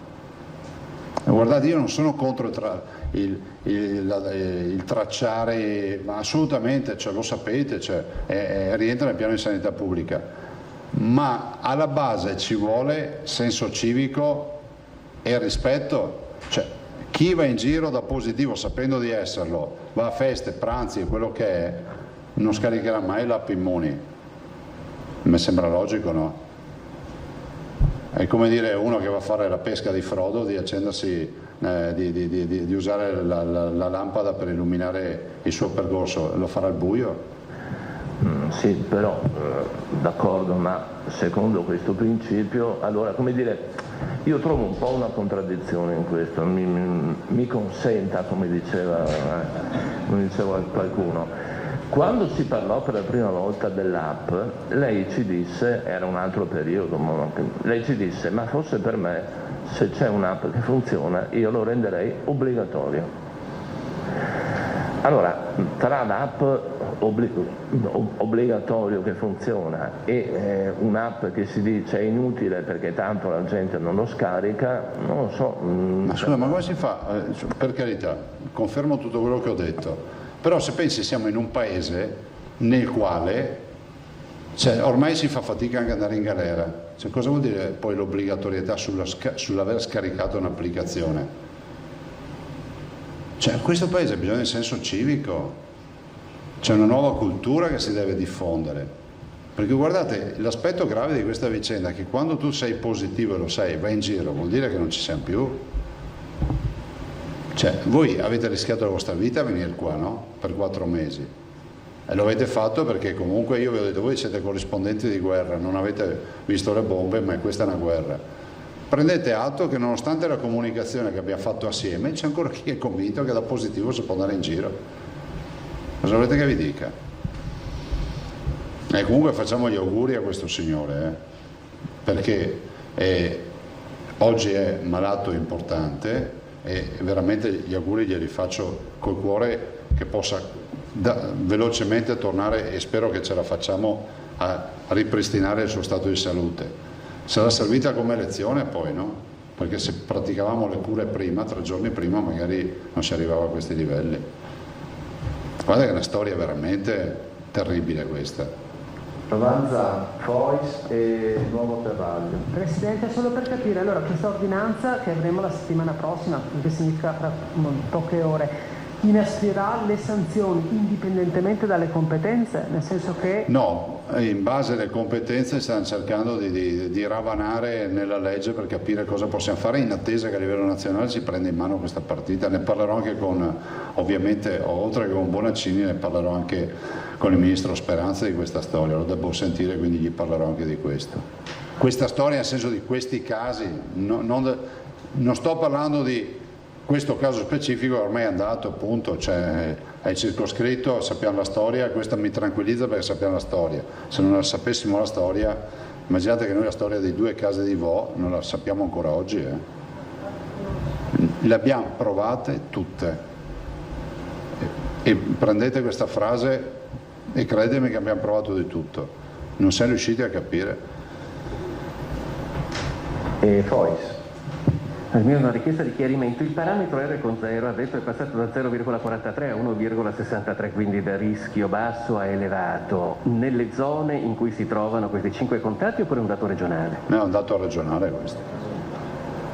E sono bastati questi 5 contatti, cioè questi 5 positivi, per farlo alzare così tanto? Sì, mi ricorda l'assessore, c'è Feltre, quello dell'Eurobrico, cioè i famosi 22 focolai che adesso saranno 23, 24. Le badanti moldave. Sì, stiamo parlando di una revisione in base ai focolai, però se ci pensate, qui siamo un po' tranquilli, le badanti moldave hanno una loro storia epidemiologica, un virus importato, questa è la Serbia e il virus che ci arriva, quindi è una conferma purtroppo nella tragedia che diciamo c'è salute, c'è sanità, ma se ce lo portiamo da fuori e non lo controlliamo non va bene. Adesso comunque sequenzieremo anche questi tamponi per capire che virus, che variante è anche questa, no? Magari ci siamo portati in casa anche una novità. Nuovo Terragli. Sì, buongiorno Presidente. Buongiorno. Volevo chiedere un attimo com'era la situazione della raccolta del plasma di cui non avevamo più parlato. Sta andando avanti, ne abbiamo parlato anche oggi in riunione. Ah, benissimo, perché da quello che ho capito, quando questi positivi sono così bassi da non avere gli anticorpi, da non esprimere gli anticorpi, probabilmente non si può avere il sangue da questi nuovi guariti, di quest'ultima ondata.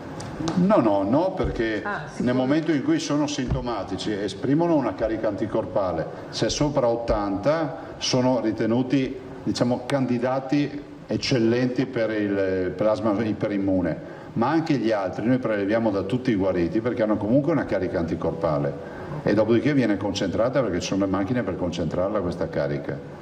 Quindi tutti i guariti sono titolati a donare il sangue. Ecco, e questo plasma, la raccolta come stiamo andando? Bene? Non ho numeri ma sta andando avanti, considerate che viene raccolto, raccogliamo 650 grammi di sangue, poi viene lavorato e va nell'emoteca dalla dottoressa De Silvestro giù a Padova. Sì, che ci aveva detto che ci vogliono tre sacche di sangue, sono non so, 3 persone che donano, 3 donatori per guarire 2 persone, giusto? Sì, perché ogni 650 grammi si fanno 3 infusioni e lei ha dato appunto questo dato. Sapete, noi stiamo preparando l'emoteca in maniera tale che si carichi, dopodiché abbiamo 6.500 teorici guariti, da questi dovete scartare gli over 65 e poi altre persone magari sono immunodepresse o hanno problemi che non possono donare, insomma resta un cuore penso di qualche migliaio di cittadini. Ok, grazie.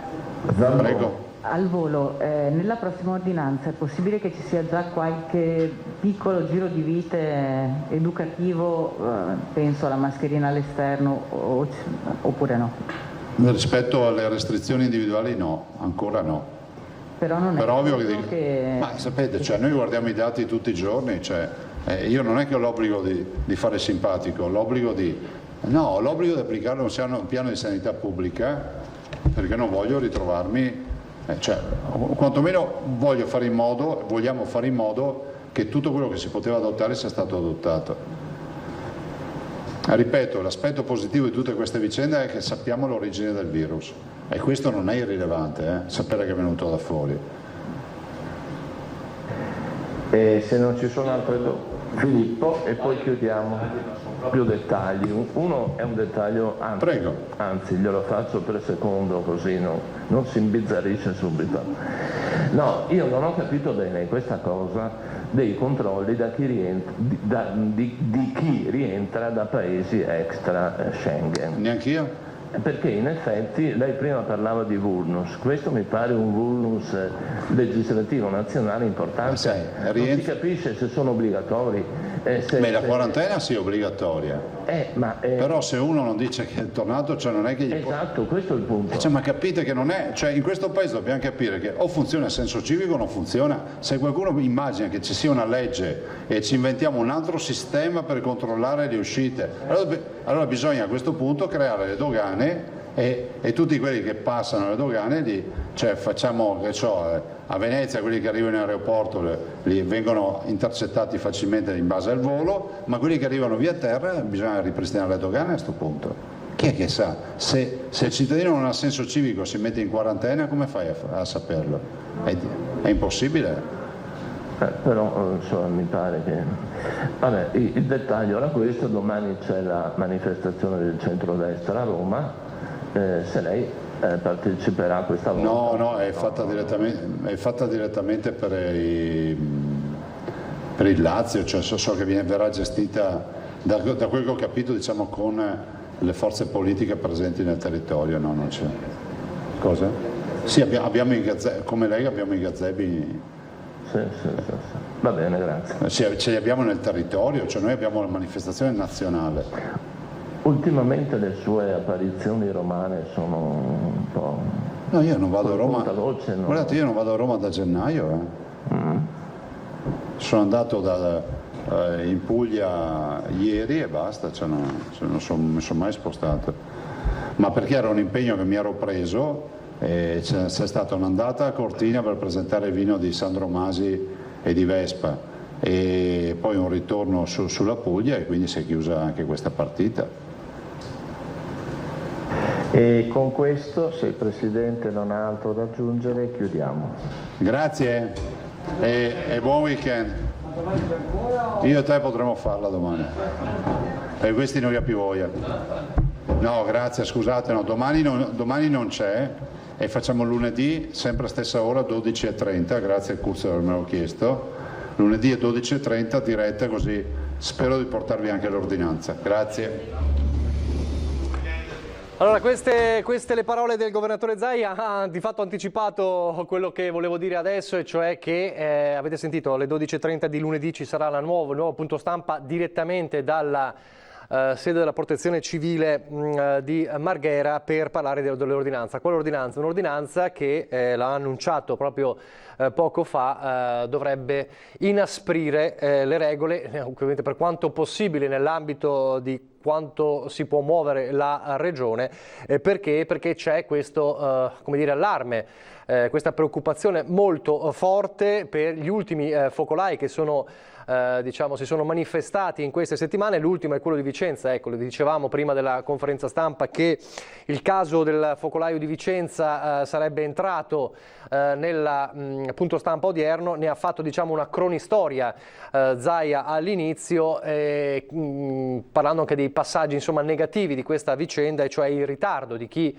chiaramente si è manifestato, diciamo così, all'ospedale per farsi vedere. Insomma, una serie di comportamenti, di negligenze che chiaramente hanno ostacolato quello che poteva essere un focolaio più ristretto. È un focolaio circoscritto, ma la situazione certo desta preoccupazione, e questo ha portato il governatore Zaia ad essere molto forte nelle sue parole, a parlare di irresponsabilità anche nei confronti di chi sui social continua a negare la presenza del virus come fosse appunto un complotto, e chiaramente l'ira di Zaia non è solo rivolta ovviamente al caso specifico, ma a un comportamento generale che evidentemente sta riportando in primo piano la questione contagi. E il dato più rilevante è quello che appunto è stato anche portato all'attenzione di tutti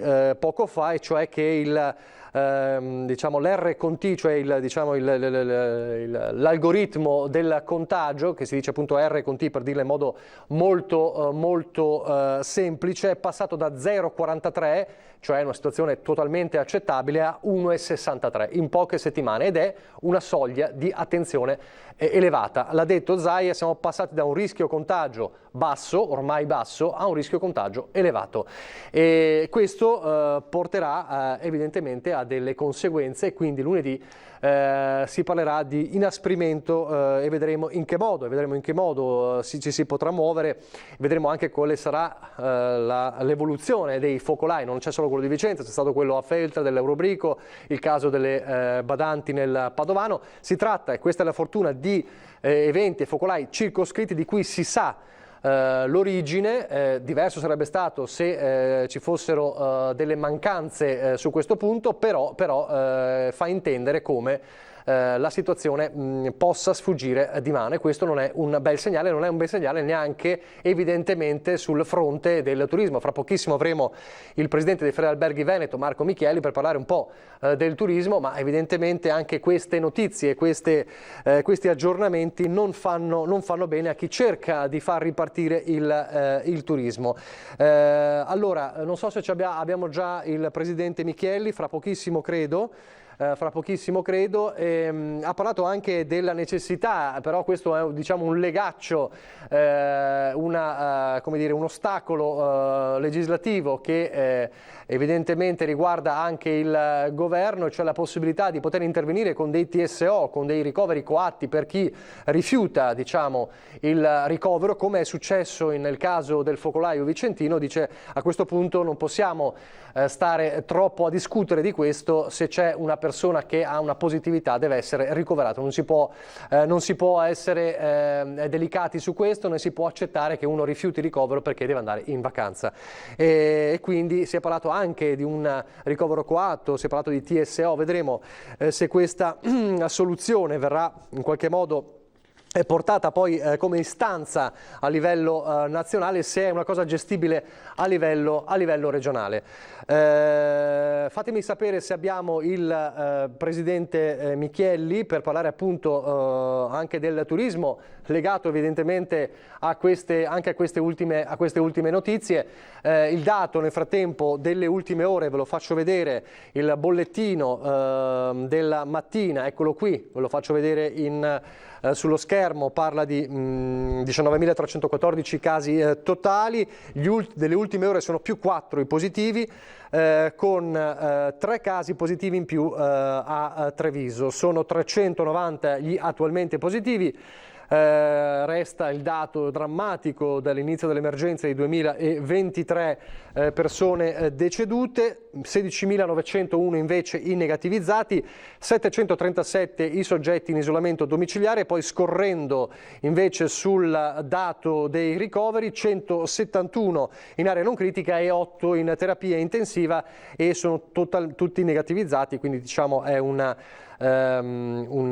situazione di Covid free nelle terapie intensive. Questo è certamente il dato più importante che resta confermato, e cioè quello dell'assenza di Covid, diciamo, di positivi, di contagiati al Covid nelle terapie intensive. Però questi sono i dati delle ultime ore. Certo resta appunto la preoccupazione per questi focolai circoscritti ma evidenti, e l'ultimo di questi nel Vicentino. Peraltro abbiamo anche detto prima della conferenza stampa che l'imprenditore vicentino si è aggravato e quindi è in rianimazione, protagonista tra virgolette, diciamo così, suo malgrado, di questa vicenda del nuovo focolaio del Vicentino. Non so se abbiamo Michielli, fatemi sapere.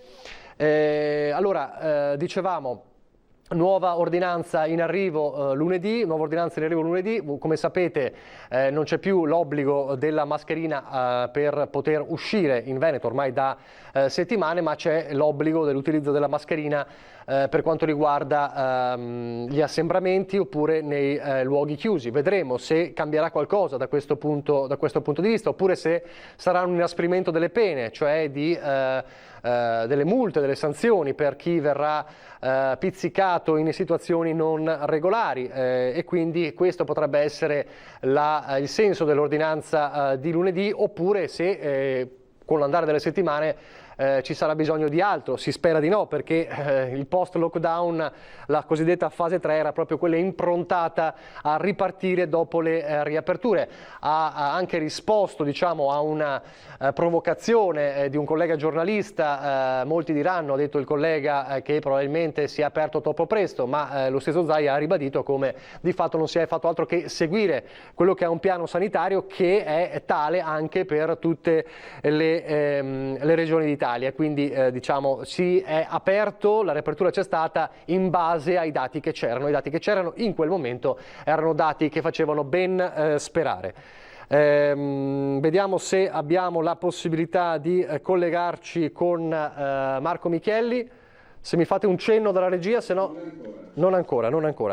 Nel frattempo forse riusciamo a collegarci con Filippo Fois, a Marghera per fare un sunto. L'ho fatto adesso in pochi istanti, ma sicuramente il Filippo Fois, che era presente, ci potrà dare qualche altro dettaglio di quanto ha detto. Ha ricordato anche Zaia, e lo avevamo già anticipato prima della conferenza stampa, che c'è stato un passo indietro, e cambiamo argomento, sulla questione dello spot calabrese, nel senso che da stasera quello spot incriminato ha ripulito, diciamo, la prima parte che era legata alla comparazione tra sud e nord, e quindi c'è stato il passo indietro ufficiale proprio da parte di chi aveva ideato questo spot, nello specifico un nome importante del, diciamo, settore pubblicitario nazionale come Klaus Davi. Vedo invece Filippo Fois all'esterno dell'unità di crisi di Marghera. Allora,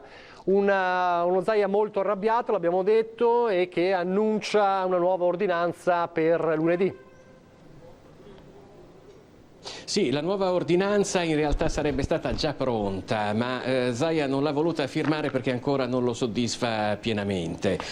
Si tratta di un'ordinanza che non cambierà le modalità di comportamento che finora stiamo tenendo, vale a dire la mascherina che deve essere tenuta nei luoghi pubblici, nei luoghi chiusi oppure di assembramento, ma diciamo una stretta di vite per quello che riguarda le sanzioni verso alcuni comportamenti, ed è profondamente correlata con il caso che è stato raccontato questa mattina pochi minuti fa. Da questo punto di vista ci si muove su un terreno, ed è per questo anche che ci vorrà un po' di tempo per comporre questa nuova ordinanza, su un terreno in cui la Regione non ha totale potere, nel senso che alcune di queste decisioni, per esempio prima si parlava di ricovero coatto, si è parlato di TSO, si tratta di provvedimenti che possono essere presi a livello nazionale, cioè non possono essere decisi dalla Regione, anche se anche su questo campo poi Zaia ha detto che bisognerà fare diversi approfondimenti. Possono esserci però, può esserci per esempio un inasprimento di sanzioni per coloro che si trovano in isolamento fiduciario, positivi o no, che per motivi appunto di sicurezza pubblica, a questo punto possiamo dire, devono rimanere a casa per un determinato periodo. Qui a colpire è stata soprattutto il comportamento di queste persone che innanzitutto per la persona che adesso si trova, diciamo il paziente zero di questo nuovo focolaio, non voleva essere ricoverato, ha presentato sintomi, vi ricordo un po' gli eventi. Questa persona è un imprenditore che si trovava in Serbia, a partire dal 25 giugno ha iniziato ad accusare dei sintomi piuttosto espliciti, vale a dire una febbre, soprattutto una febbre molto forte, era sopra i 38 gradi. Dal 25 giugno lui ha continuato a muoversi, il 26, il 27 ha avuto contatti di lavoro, è stata una festa, è stato a un funerale, il 28 poi è andato a farsi visitare, è risultato positivo e ha rifiutato il ricovero. Il 1° luglio è stato finalmente convinto a ricoverarsi, adesso si trova in rianimazione, però nel frattempo aveva avuto altri contatti. Questo poi ha fatto scattare l'indagine da cui si è potuto appurare che c'erano altre 3 persone, scusate, che erano rientrate dalla Serbia con lui, più un 4º caso, che invece è una donna del Padovano. Questo ha portato in totale, quindi se mi date un istante vi dico, siamo quasi comunque a un centinaio di persone che in questo momento si trovano in isolamento fiduciario. Ma soprattutto il dato, che è quello più generale, è quello del parametro R/0, vale a dire quante possibilità ci sono di contagiarsi, che è passato da 0,43 a 1,63, cioè da rischio basso a rischio elevato. Questo parametro, tra l'altro, è schizzato così in alto a livello regionale, non semplicemente nelle zone in cui si trovano queste 5 persone, perché bisogna conteggiare anche gli altri 22 focolai che sono stati ravvisati in Veneto. Non è una bella notizia, perché adesso è più, diciamo che è uno di quei parametri in base ai quali vengono anche decisi poi i provvedimenti che arrivano nei casi più estremi fino al lockdown. Ecco, ha anche Nicola. detto, e questo mi dà poi là per andare dal nostro ospite Marco Micheli fra pochissimi istanti, ha anche detto Zaia che però questo non cambia quello che è invece il rilancio che ci deve essere a livello del turismo, però chiaramente sono notizie che preoccupano comunque. Sì, è un campanello d'allarme, è stato fatto un parallelo con quello che era accaduto a Vo. A Vo tutt'oggi non si è riuscito completamente a ricostruire tutti i contatti dei positivi, mentre in questo caso si ha un quadro abbastanza, dobbiamo dire abbastanza completo, anche perché abbiamo sentito che ancora le indagini sono in corso sui contatti, soprattutto per quello che riguarda l'ULSS Euganea, ma insomma comunque diciamo che si tratta di un focolaio che è abbastanza contenuto, diciamo i confini non sono ancora tracciati definitivamente, ma sono in via di composizione, per cui da questo punto di vista stiamo tranquilli. La cosa su cui forse c'è meno da stare tranquilli, ed è un fatto proprio che prescinde da questo caso, Zai ha detto non voglio parlare del caso in generale, ma una preoccupazione che arriva più in generale su quello che è il senso civico da parte delle persone che probabilmente stanno tornando a prendere un po' sotto gamba la pericolosità del coronavirus. C'è stato un periodo in cui veramente si faceva molta attenzione, adesso forse la voglia, la fretta di tornare alla normalità potrebbe fare brutti scherzi. Benissimo, benissimo, allora grazie a Filippo Fois, grazie anche a Sandro Ponchio Grazie che era con te per il collegamento. Grazie davvero. Allora, lo ricordavo prima, questo quanto potrebbe insomma incidere ovviamente sulle vacanze lo sapremo, o forse possiamo avere già un primo quadro, e lo chiediamo al numero 1 degli albergatori in Veneto, Marco Michieli. Buongiorno. Buongiorno a lei e agli spettatori. Allora, Prego. Sì. Cosa dice di quanto ha sentito? Credo abbia sentito insomma quello che ha detto il governatore Zaia in questa ora di conferenza stampa. Beh, non si vede perché non sono inquadrate, ma sto tenendo le dita incrociate. Purtroppo era un qualcosa che si temeva. Io confidavo, tanto senso civico hanno dimostrato i veneti nei 3 mesi, nei 2 mesi di lockdown assoluto. Tanto ultimamente vedo anch'io un certo rilassarsi eccessivo. Ora, che il virus non faccia più paura come 2 mesi fa, questo è pacifico e probabilmente si sta depotenziando, non lo so, come sempre ribadisco che non sono un virologo e non sta a me valutare la cosa. Personalmente noto che c'è un certo lassismo che giorno dopo giorno sta conquistando un po' tutti noi, mi ci metto in mezzo anch'io, anche se sono in lockdown da febbraio io. E quindi un minimo di senso civico, come giustamente sottolineava il suo collega, secondo me sarebbe la cosa migliore. Cominciare a pensare che non è che abbiamo passato 2 mesi, 3 mesi chiusi in casa e di colpo sera mattina, contrordine ai compagni, cambia completamente, si torna alla normale vita di prima. Si torna alla normale vita di prima, mettersi su una mascherina, tra l'altro nei luoghi chiusi, non più nei luoghi all'aperto. Mi sembra che tutto sommato la Regione e le Regioni, per quel che riguarda i regolamenti che hanno emanato insieme tutte le Regioni d'Italia, sono state più che comprensive, tese al tentativo di farci ritornare ad una vita normale. È un normale fra virgolette, però signori, il virus è ancora in giro, quindi evitiamo comportamenti particolarmente a rischio, gli assembramenti, quelle fiumane umane che si vedono, anche perché al di là di tutto io sono stato chiamato ovviamente per parlare di turismo, però mi sento di spezzare una lancia anche nei confronti di tutti noi. Gli anziani rimangono fortemente a rischio, i giovani che magari la passano indenne la malattia, però dopo la portano a casa, contagiano il babbo, la mamma, contagiano i nonni, e purtroppo questa notizia dei nuovi focolai è la puntuale dimostrazione che probabilmente siamo stati un po' individualmente tutti un po' lassisti. Registriamoci di nuovo, continuiamo a fare la vita più simile al normale possibile, ma tenendo sempre presente che il nemico è dietro la porta. Ecco, detto questo, mi scuso. Prego. No, ecco, non so se voleva dire questo, resta il punto cruciale, anche in vista appunto vacanze eccetera. Voi cosa potete fare come albergatori? Poco, se non educare, voi non avete molti strumenti, però diciamo che da voi albergatori, insomma da chi gestisce il turismo, poi deve gestire situazioni, l'abbiamo visto in queste settimane, le assembramenti, anche in spiaggia, eccetera, eccetera. Voi cosa potete fare? Usare, come dicevo, il buon senso e fare appello al senso civico. Sai, gli albergatori sono abituati, per fortuna, ad avere un rapporto con la loro clientela. Non è che si consegna una chiave il sabato quando arrivano e si riprende la chiave il sabato successivo. Per cui in questo rapporto che c'è con i clienti, la battutina, il consiglio, fate attenzione a questo, a quello, è assolutamente normale, comune, e soprattutto viene accettato dai clienti, viene visto come un tentativo di venire incontro anche alle loro esigenze.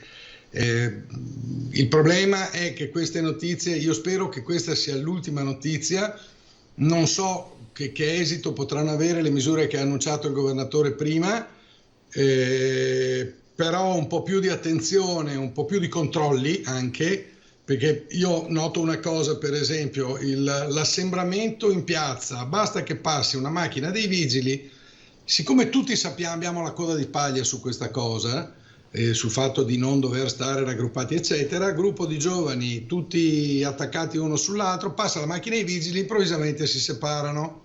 Allora un po' più di controlli, uno sforzo anche richiesto alle forze dell'ordine per fare un po' più strada e un po' meno ufficio in questo periodo può servire a prevenire moltissimo. Tenete presente che, per tornare al discorso del turismo, tenete presente che in questo momento stanno riaprendo nelle località prettamente turistiche, quindi mare e montagna, stanno riaprendo tutti gli alberghi. Purtroppo le città d'arte hanno una situazione molto diversa. Ma stanno riaprendo tutti, stanno riassumendo il personale, si stanno assumendo grossi rischi. Chi apre quest'anno, l'ho già detto 50 volte, non solo non guadagnerà, non farà neanche pari, rimetterà soldi. Non mettiamoli nelle condizioni di fallire però. Quindi un po' di senso civico da parte di tutti, un po' di comportamenti, ripeto, qualche controllo, qualche giro, farsi vedere, una divisa, basta che si faccia vedere. Io le assicuro che se un vigile arriva in spiaggia o un carabiniere arriva in spiaggia, la gente si sposta di 1 metro, perché è così, sappiamo di avere la coda di paglia e finché nessuno ci controlla e nessuno provvede a darci il monito, ci comportiamo in modo non coerente e non corretto. Ha anticipato un po' quella che poteva essere la mia domanda. Allora, diciamo che la stagione è iniziata da pochissimo, lei diceva stanno riaprendo un po' tutti, come sono le prime sensazioni da parte degli albergatori? Ecco, così distinguiamo mare e montagna e poi città d'arte. Mare e montagna, com'è la situazione in questo momento? È chiaro che è difficile parlare perché è appena iniziato, però su un primo sguardo. Mi becca reduce da un consiglio Federalberghi chiuso 40 minuti fa, okay. Per cui ho parlato con tutti. Benissimo. Allora, la situazione è questa. Diciamo, andiamo per massimi sistemi. La stagione comincerà vera e propria il 15 di luglio. Per il mese di giugno sono stati dei coraggiosi quelli che hanno aperto, hanno tenuto alta la bandiera, ci hanno rimesso una valanga di soldi perché siamo a livelli fra il meno 60 e il meno 80% di presenze rispetto all'anno scorso. I primi 15 giorni di luglio saranno più o meno in linea con giugno. Dal 15 di luglio c'è la speranza, non la certezza, che qualcosa si muova. Vediamo molta timidezza da parte degli stranieri, questo ci dispiace perché ovviamente l'80% del turismo delle spiagge mal contatto è fatto da stranieri, per cui non è che noi possiamo pensare di campare sul 20% o su 40% mi pare di esolo di italiani. Noi abbiamo bisogno di un serbatoio un po' più ampio.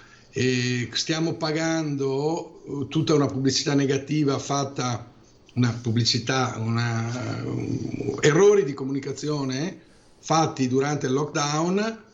Quello che dicono tutti i tedeschi, per esempio, che sono interpellati che chiacchierano con i miei colleghi albergatori, e noi abbiamo ancora negli occhi i camion con le file di bare di Bergamo.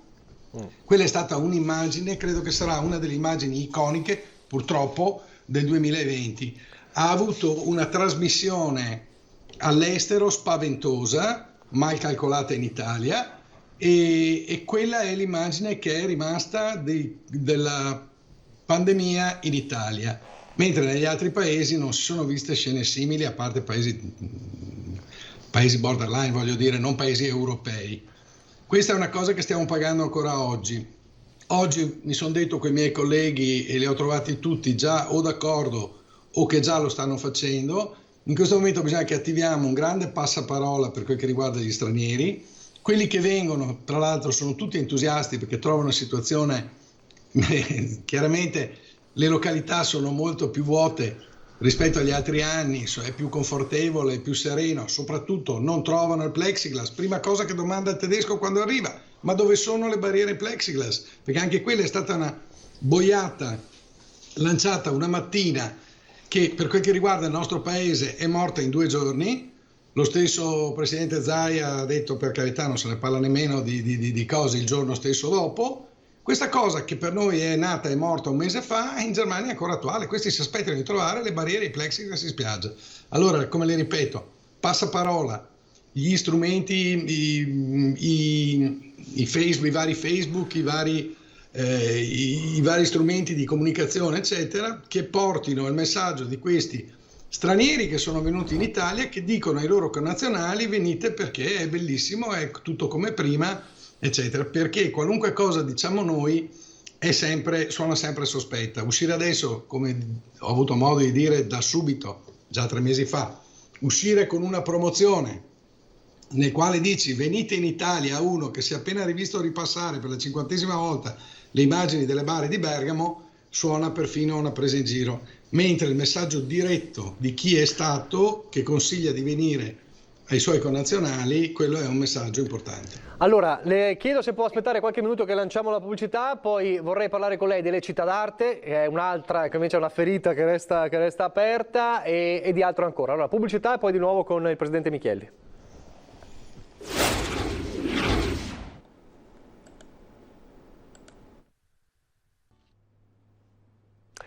Rieccoci in diretta. Dunque siamo con Marco Michielli. Allora stiamo parlando di turismo, abbiamo visto un po' il quadro della situazione mare e montagna. Vorrei chiederle, nelle città d'arte la situazione è diversa perché? La situazione è diversa perché le città d'arte, io cito l'esempio di Venezia perché ho le statistiche sotto mano, tra l'altro, e poi è la più emblematica. Venezia condivide con Firenze, Milano, Roma il fatto di avere una clientela straniera molto spiccata rispetto alla percentuale di italiani. Venezia lavora al 90% con gli stranieri e al 90% soprattutto su ala. Quindi finché l'aeroporto viaggia a scartamento ridotto, finché l'aeroporto di Treviso è chiuso, Venezia non se ne parla di che possa ripartire. Stesso discorso a valersi per Verona. Anche Verona è una città che viaggia con un'altissima aliquota di stranieri. Per quel che riguarda le altre città, Treviso sta notando gli effetti benefici delle colline del Prosecco patrimonio UNESCO, perché nella periferia, diciamo nella zona periferica, nella zona del Prosecco, qualcosa si vede di movimento, mentre la città è ancora condivide purtroppo con Vicenza e con Padova il fatto di avere ancora una percentuale altissima di alberghi chiusi, ma che fanno anche bene a non riaprire, perché aprire per non avere ospiti non ha nessun senso. Per quel che riguarda questa situazione, purtroppo la previsione nostra è che le città d'arte ripartiranno a marzo dell'anno prossimo, perché non si riuscirà verosimilmente a invertire la situazione, perché la programmazione dei voli non si può fare dall'oggi al domani, soprattutto la pianificazione dei viaggi, mentre un bavarese venerdì mattina decide di venire sul Garda o sulle spiagge, prende la macchina e parte, l'americano, il brasiliano, il cinese o il giapponese un viaggio su Roma o su Venezia lo pianificano con 1 anno di anticipo, 6 mesi di anticipo. Quindi, anche ammesso e non concesso che adesso la grande clientela internazionale possa prendere in considerazione di ritornare da noi, ritornerà da noi con questa cadenza, quindi fra 6 mesi e 8 mesi. Per quel che riguarda le terme, anche loro in grande sofferenza, Abano e Montegrotto, e questo purtroppo è il panorama, purtroppo questo è il nostro panorama. E in tutto questo il bonus vacanze che è partito, come lo vedete?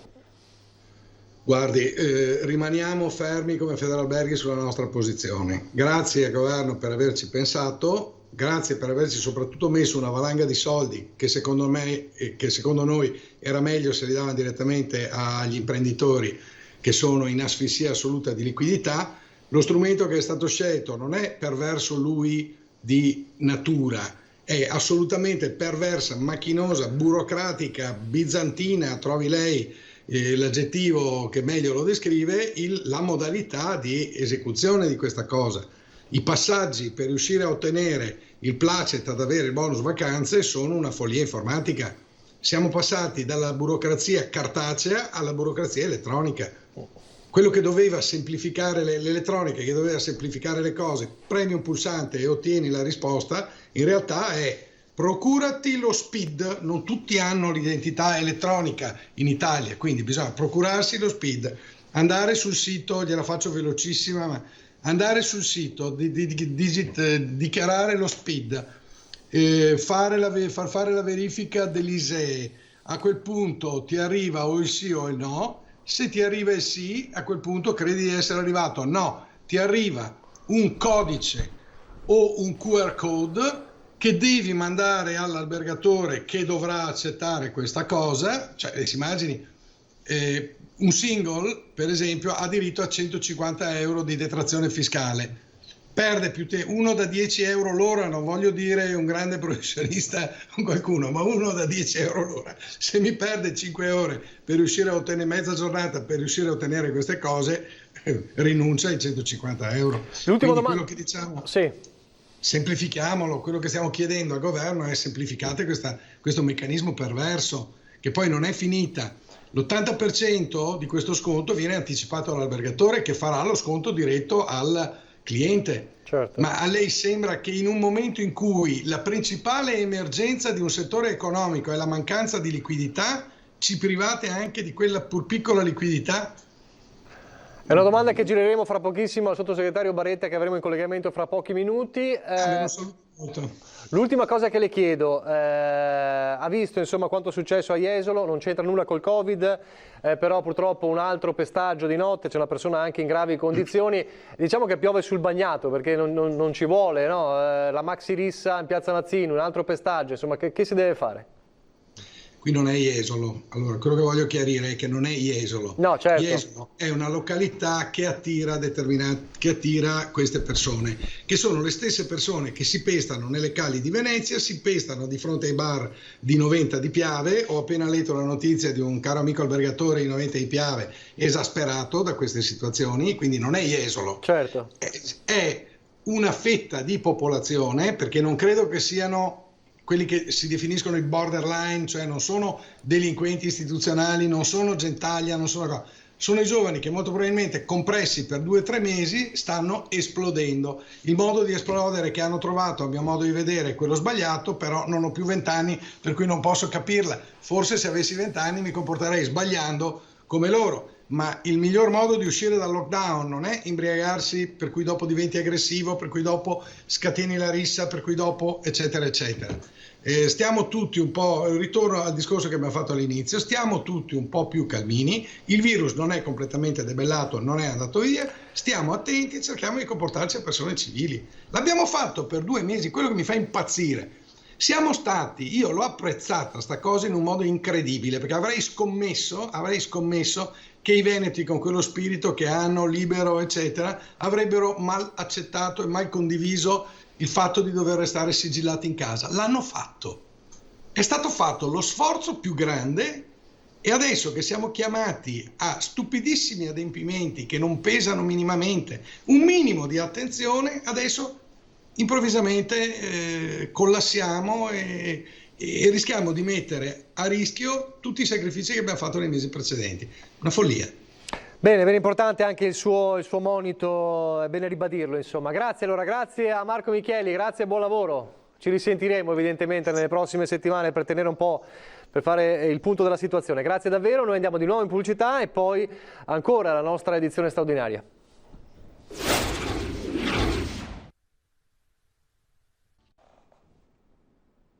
Rieccoci in diretta all'ultima parte della nostra prima parte dell'edizione straordinaria. Come sempre, allora lo avevo annunciato prima, è in collegamento con noi via Skype e lo ringrazio, sottosegretario all'economia Pierpaolo Baretta. Buongiorno.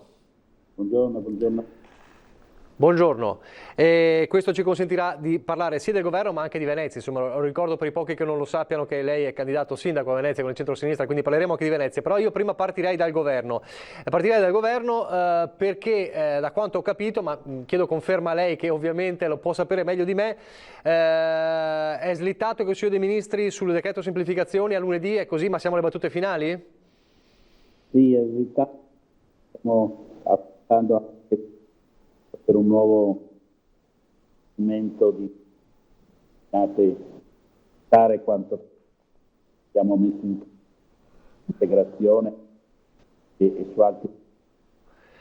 Chiedo scusa un attimo, ho un problema di audio, non so se deve fare qualcosa perché la sentiamo molto lontano come audio. Vediamo se adesso riusciamo a sentirci meglio. Provi a dire qualcosa. Sì, mi sente meglio. Sì, vai e viene, diciamo così. Proviamo. Ok. Dicevo che è slittato, stiamo dando dobbiamo fare, mettiamo altri soldi a disposizione della cassa integrazione, di altri provvedimenti di carattere economico e quindi si sta facendo un'unica regia, ma comunque siamo alle battute finali e nei prossimi giorni avremo sia lo scostamento sia il decreto semplificazioni, come ha visto anche nel dibattito politico. L'incontro tra il Presidente Conte e il Segretario Zingaretti ha proprio mosso le acque in questa direzione di accelerare assolutamente le pratiche e di fare presto una serie di decisioni importanti. Quindi verosimilmente il decreto potrebbe essere, come dire, illustrato e pronto per quando? Ma sai, in situazioni bisogna essere sempre prudenti, soprattutto chi è nelle mie posizioni, però io penso che durante la prossima settimana si completerà. E a proposito dell'incontro tra Zingaretti e Conte, si è parlato di tensioni un po' PD 5 Stelle nell'ambito della maggioranza di governo, sono rientrate? Ci sono ancora? Diciamo che sono due partiti molto diversi che hanno una sensibilità e delle ispirazioni diverse. Bisogna abituarsi ad una dialettica. Quello che conta non è preoccuparsi del dibattito, della discussione, è come si fa sintesi. L'oggetto della discussione tra Zingaretti e Conte non è non discutiamo più, che sarebbe sciocco, anzi sarebbe sbagliato. La discussione è utile e aumenta la capacità di decidere. La discussione è come facciamo sintesi, cioè il Consiglio dei Ministri deve essere un punto dove alla fine si prende una decisione, c'è un orientamento dopo una discussione vera, ma ci vuole un momento in cui a maggioranza, con le mediazioni necessarie, ma il governo va avanti e non resta fermo in posizione di incertezza. Questo è il punto sul quale bisogna risolvere rapidamente, anche perché l'autunno è pieno di incognite, abbiamo un serio problema occupazionale ed economico e dobbiamo soprattutto nei confronti dell'Europa essere pronti per avere quei progetti che servono per utilizzare le risorse molte che l'Europa ha messo a disposizione. Non possiamo perdere l'occasione. E quindi su questo si lavorerà in questi mesi per forza di cose, perché bisogna che siano pronti? Assolutamente. Noi a settembre dobbiamo presentare un piano all'Europa molto dettagliato, molto robusto, e in questo io penso che anche i nostri territori, Veneto, Venezia, devono avere proprio la forza, adesso delle discussioni politico-elettorali, la forza di individuare progetti robusti con i quali rivolgersi all'Europa, e credo che abbiamo tutto il diritto di poter avere delle risorse specifiche anche per i nostri territori. Senta una cosa, nel frattempo domani a Roma ancora non si è ben capito dove, perché si parla di Piazza del Popolo perché il Circo Massimo pare che non fosse disponibile, c'è questa manifestazione del centrodestra, Lega, Fratelli d'Italia e Forza Italia contro il governo per, dicono, mandare a casa Conte. Lei cosa dice? Ma diciamo le manifestazioni in democrazia sono legittime anche quando avvengono nei momenti opportuni. Io non credo che ci siano le condizioni per una crisi di governo, ma non tanto perché la maggioranza è solida, no, per una ragione proprio di carattere, diciamo, prevalentemente politico-economico. Mettere oggi il Paese nella condizione di stare 4, 5, 6 mesi senza una guida politica è molto grave, molto rischioso. Quindi io penso che la condizione di fondo sia discutere finché si vuole, ma portare a compimento l'obiettivo di far transitare il Paese dalla crisi a una, diciamo, ripresa che sarà comunque complicata, e in ogni caso non ci sono alternative di carattere politico. L'unica alternativa a questa maggioranza è il voto, ma con le conseguenze pericolose che ho appena cercato di dire. E peraltro oggi il governatore Zaia ha parlato di questi focolai che preoccupano, non so se ha sentito, ha visto che è tornato a parlare di nuove ordinanze da lunedì. È una situazione che purtroppo non fa stare tranquilli. Ci vuole coerenza, non bisogna mai passare dall'apriamo tutto al chiudiamo tutto. Bisogna seriamente chiedere ai cittadini, le istituzioni lo devono fare a tutti i livelli, di affrontare questo periodo ancora con grande attenzione. A questo punto non ci è chiesto molto, ci è chiesto una mascherina e un po' di igiene e un minimo di distanziamento. Facciamo uno sforzo, perché niente di peggio che dovessimo avere la ricaduta. Quindi, pur criticando il governatore Zaia per le sue, oscillazioni tra i due estremi, devo dire che condivido il fatto che in questo momento sia necessario che noi diciamo ai nostri cittadini: state attenti, perché non possiamo permetterci delle ricadute. Un'ultima cosa, poi la pubblicità, e poi torniamo di nuovo da lei, per così passiamo su Venezia. Abbiamo avuto poco fa il presidente di Federalberghi Michielli, abbiamo parlato anche del bonus vacanze, per il quale ha detto noi non siamo tanto critici sul quanto, perché insomma le risorse messe in campo sono tante, ma sul come. Chiedono a gran voce una semplificazione dei passaggi per il bonus vacanze, perché dicono è parecchio la chiamata bizantina come struttura di percorso il presidente Michielli. Cosa possiamo dire agli albergatori? Possiamo dire due cose. La prima è che il bonus è cedibile e quindi può essere trasformato immediatamente in moneta attraverso la propria banca. E seconda cosa che possiamo dire è: noi non abbiamo come obiettivo il bonus, abbiamo come obiettivo far sì che gli italiani possano godersi delle vacanze e abbiamo messo a disposizione delle risorse. Quindi disponibilità totale a discutere nel merito su quali sono le soluzioni migliori. L'obiettivo, ripeto, non è lo strumento, ma è quello di far sì che i cittadini italiani vengano aiutati anche nel godere le vacanze. Penso che una reciproca collaborazione possa essere fatta. Si può anche iniziare sperimentalmente in alcune zone particolarmente sensibili come le nostre. Benissimo, allora qualche minuto di pubblicità, le chiedo la cortesia di restare con noi in collegamento, allora andremo nello specifico su Venezia.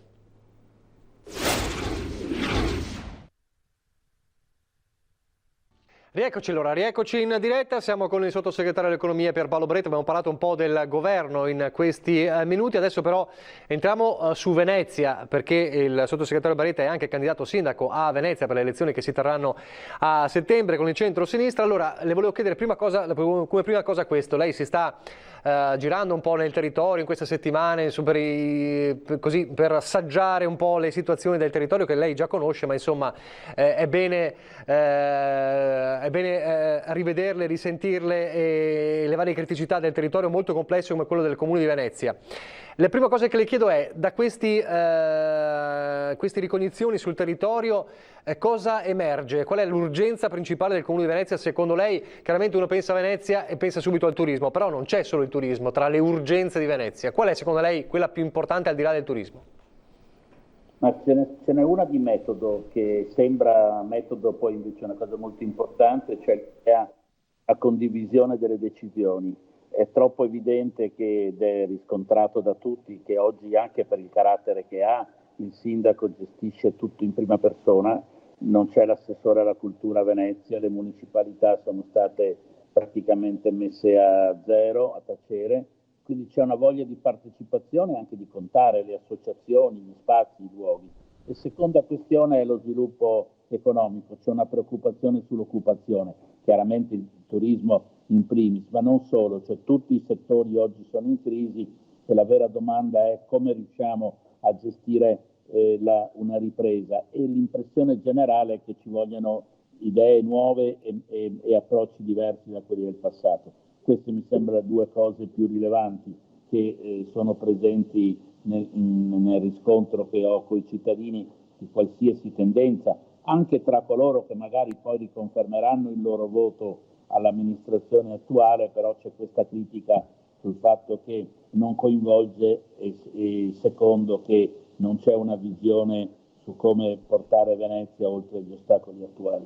Abbiamo visto l'altro giorno per esempio al quartiere Pertini, c'è anche una questione di residenzialità importante che riguarda con due modalità diverse sia Venezia che la terraferma. Sì, c'è un uso problema sia della parte sia dell'Ater, che sono due realtà che vanno in parallelo. La competenza regionale dell'Ater, che ha molti appartamenti, molti fitti, molti degradati, sui quali ci sono interventi non adeguati alle domande dei cittadini. E secondo, le competenze comunali, l'assegnazione degli appartamenti.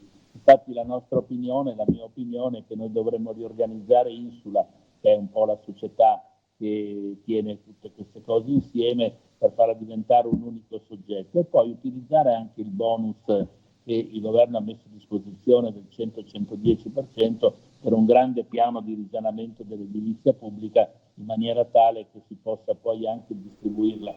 Guardi, fare un giro per Cave, Becca, Gelarino, si accorge di quanto di proprietà sono sfitte e non è sbagliato, non bisogna immediatamente intervenire. L'ultima cosa che le chiedo, questo è un attacco che viene dalla Lega del Veneziano, è un attacco che riguarda il governo, ma chiaramente è un attacco poi anche a lei, quindi insomma siamo già in campagna elettorale per settembre.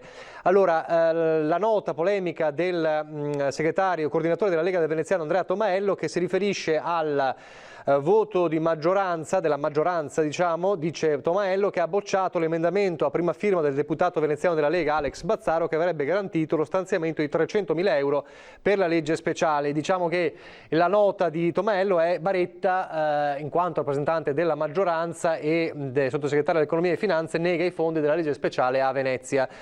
Su questo lei cosa dice? Ma devo dire, francamente la trovo una polemica anche ridicola, perché non corrisponde al completo che sono stati portati miliardo e 300 milioni negli ultimi 4 anni, devo dire una parte dei quali io stesso personalmente sono stato artefice del risultato. Ieri il sindaco ha inaugurato una cosa bellissima, cioè la pista ciclabile e il ponte attorno a Forte Marghera con soldi dello Stato. Sempre ieri sono stati annunciati una nuova flotta di vaporetti con i soldi del governo, quindi diciamo francamente le polemiche bisogna anche saperle fare, siano fondate su cose vere, perché altrimenti poi ci si attacca a soluzioni che non sono praticate, che non sono veritiere. Quindi la risposta è molto semplice, è fatta dei numeri. Poi per quanto riguarda il decreto rilancio, come forse Tomaello no, ma Bazzaro sa bene, c'è una differenza tra il decreto rilancio e la legge di bilancio, quella nella quale si fanno stanziamenti adeguati. Tutte quante le risorse sulla legge speciale in questi anni sono sempre state fatte nella legge di bilancio e quindi avremo appuntamento in autunno per fare un ulteriore passo in avanti. Io personalmente penso che bisognerà garantire un finanziamento stabile alla legge speciale, non a spot. Se noi governeremo la città, faremo questa pressione molto forte e penso che le condizioni ci sono per farlo, ma l'appuntamento bisogna sapere quali sono. La legge di bilancio la sede giusta. Benissimo, benissimo, grazie. Allora con questa sua replica la ringrazio, grazie. Siamo passati dal governo a Venezia, ma insomma sono tutte cose importanti perché riguardano da una parte insomma la vita di tutti noi, ma anche poi per chi si troverà poi a decidere a settembre a chi dare il voto. Grazie, allora grazie al sottosegretario Baretta e buon lavoro su tutti e due i fronti, diciamo così. Grazie. Allora noi pochi istanti di pubblicità davvero, poi l'ultimo aggiornamento.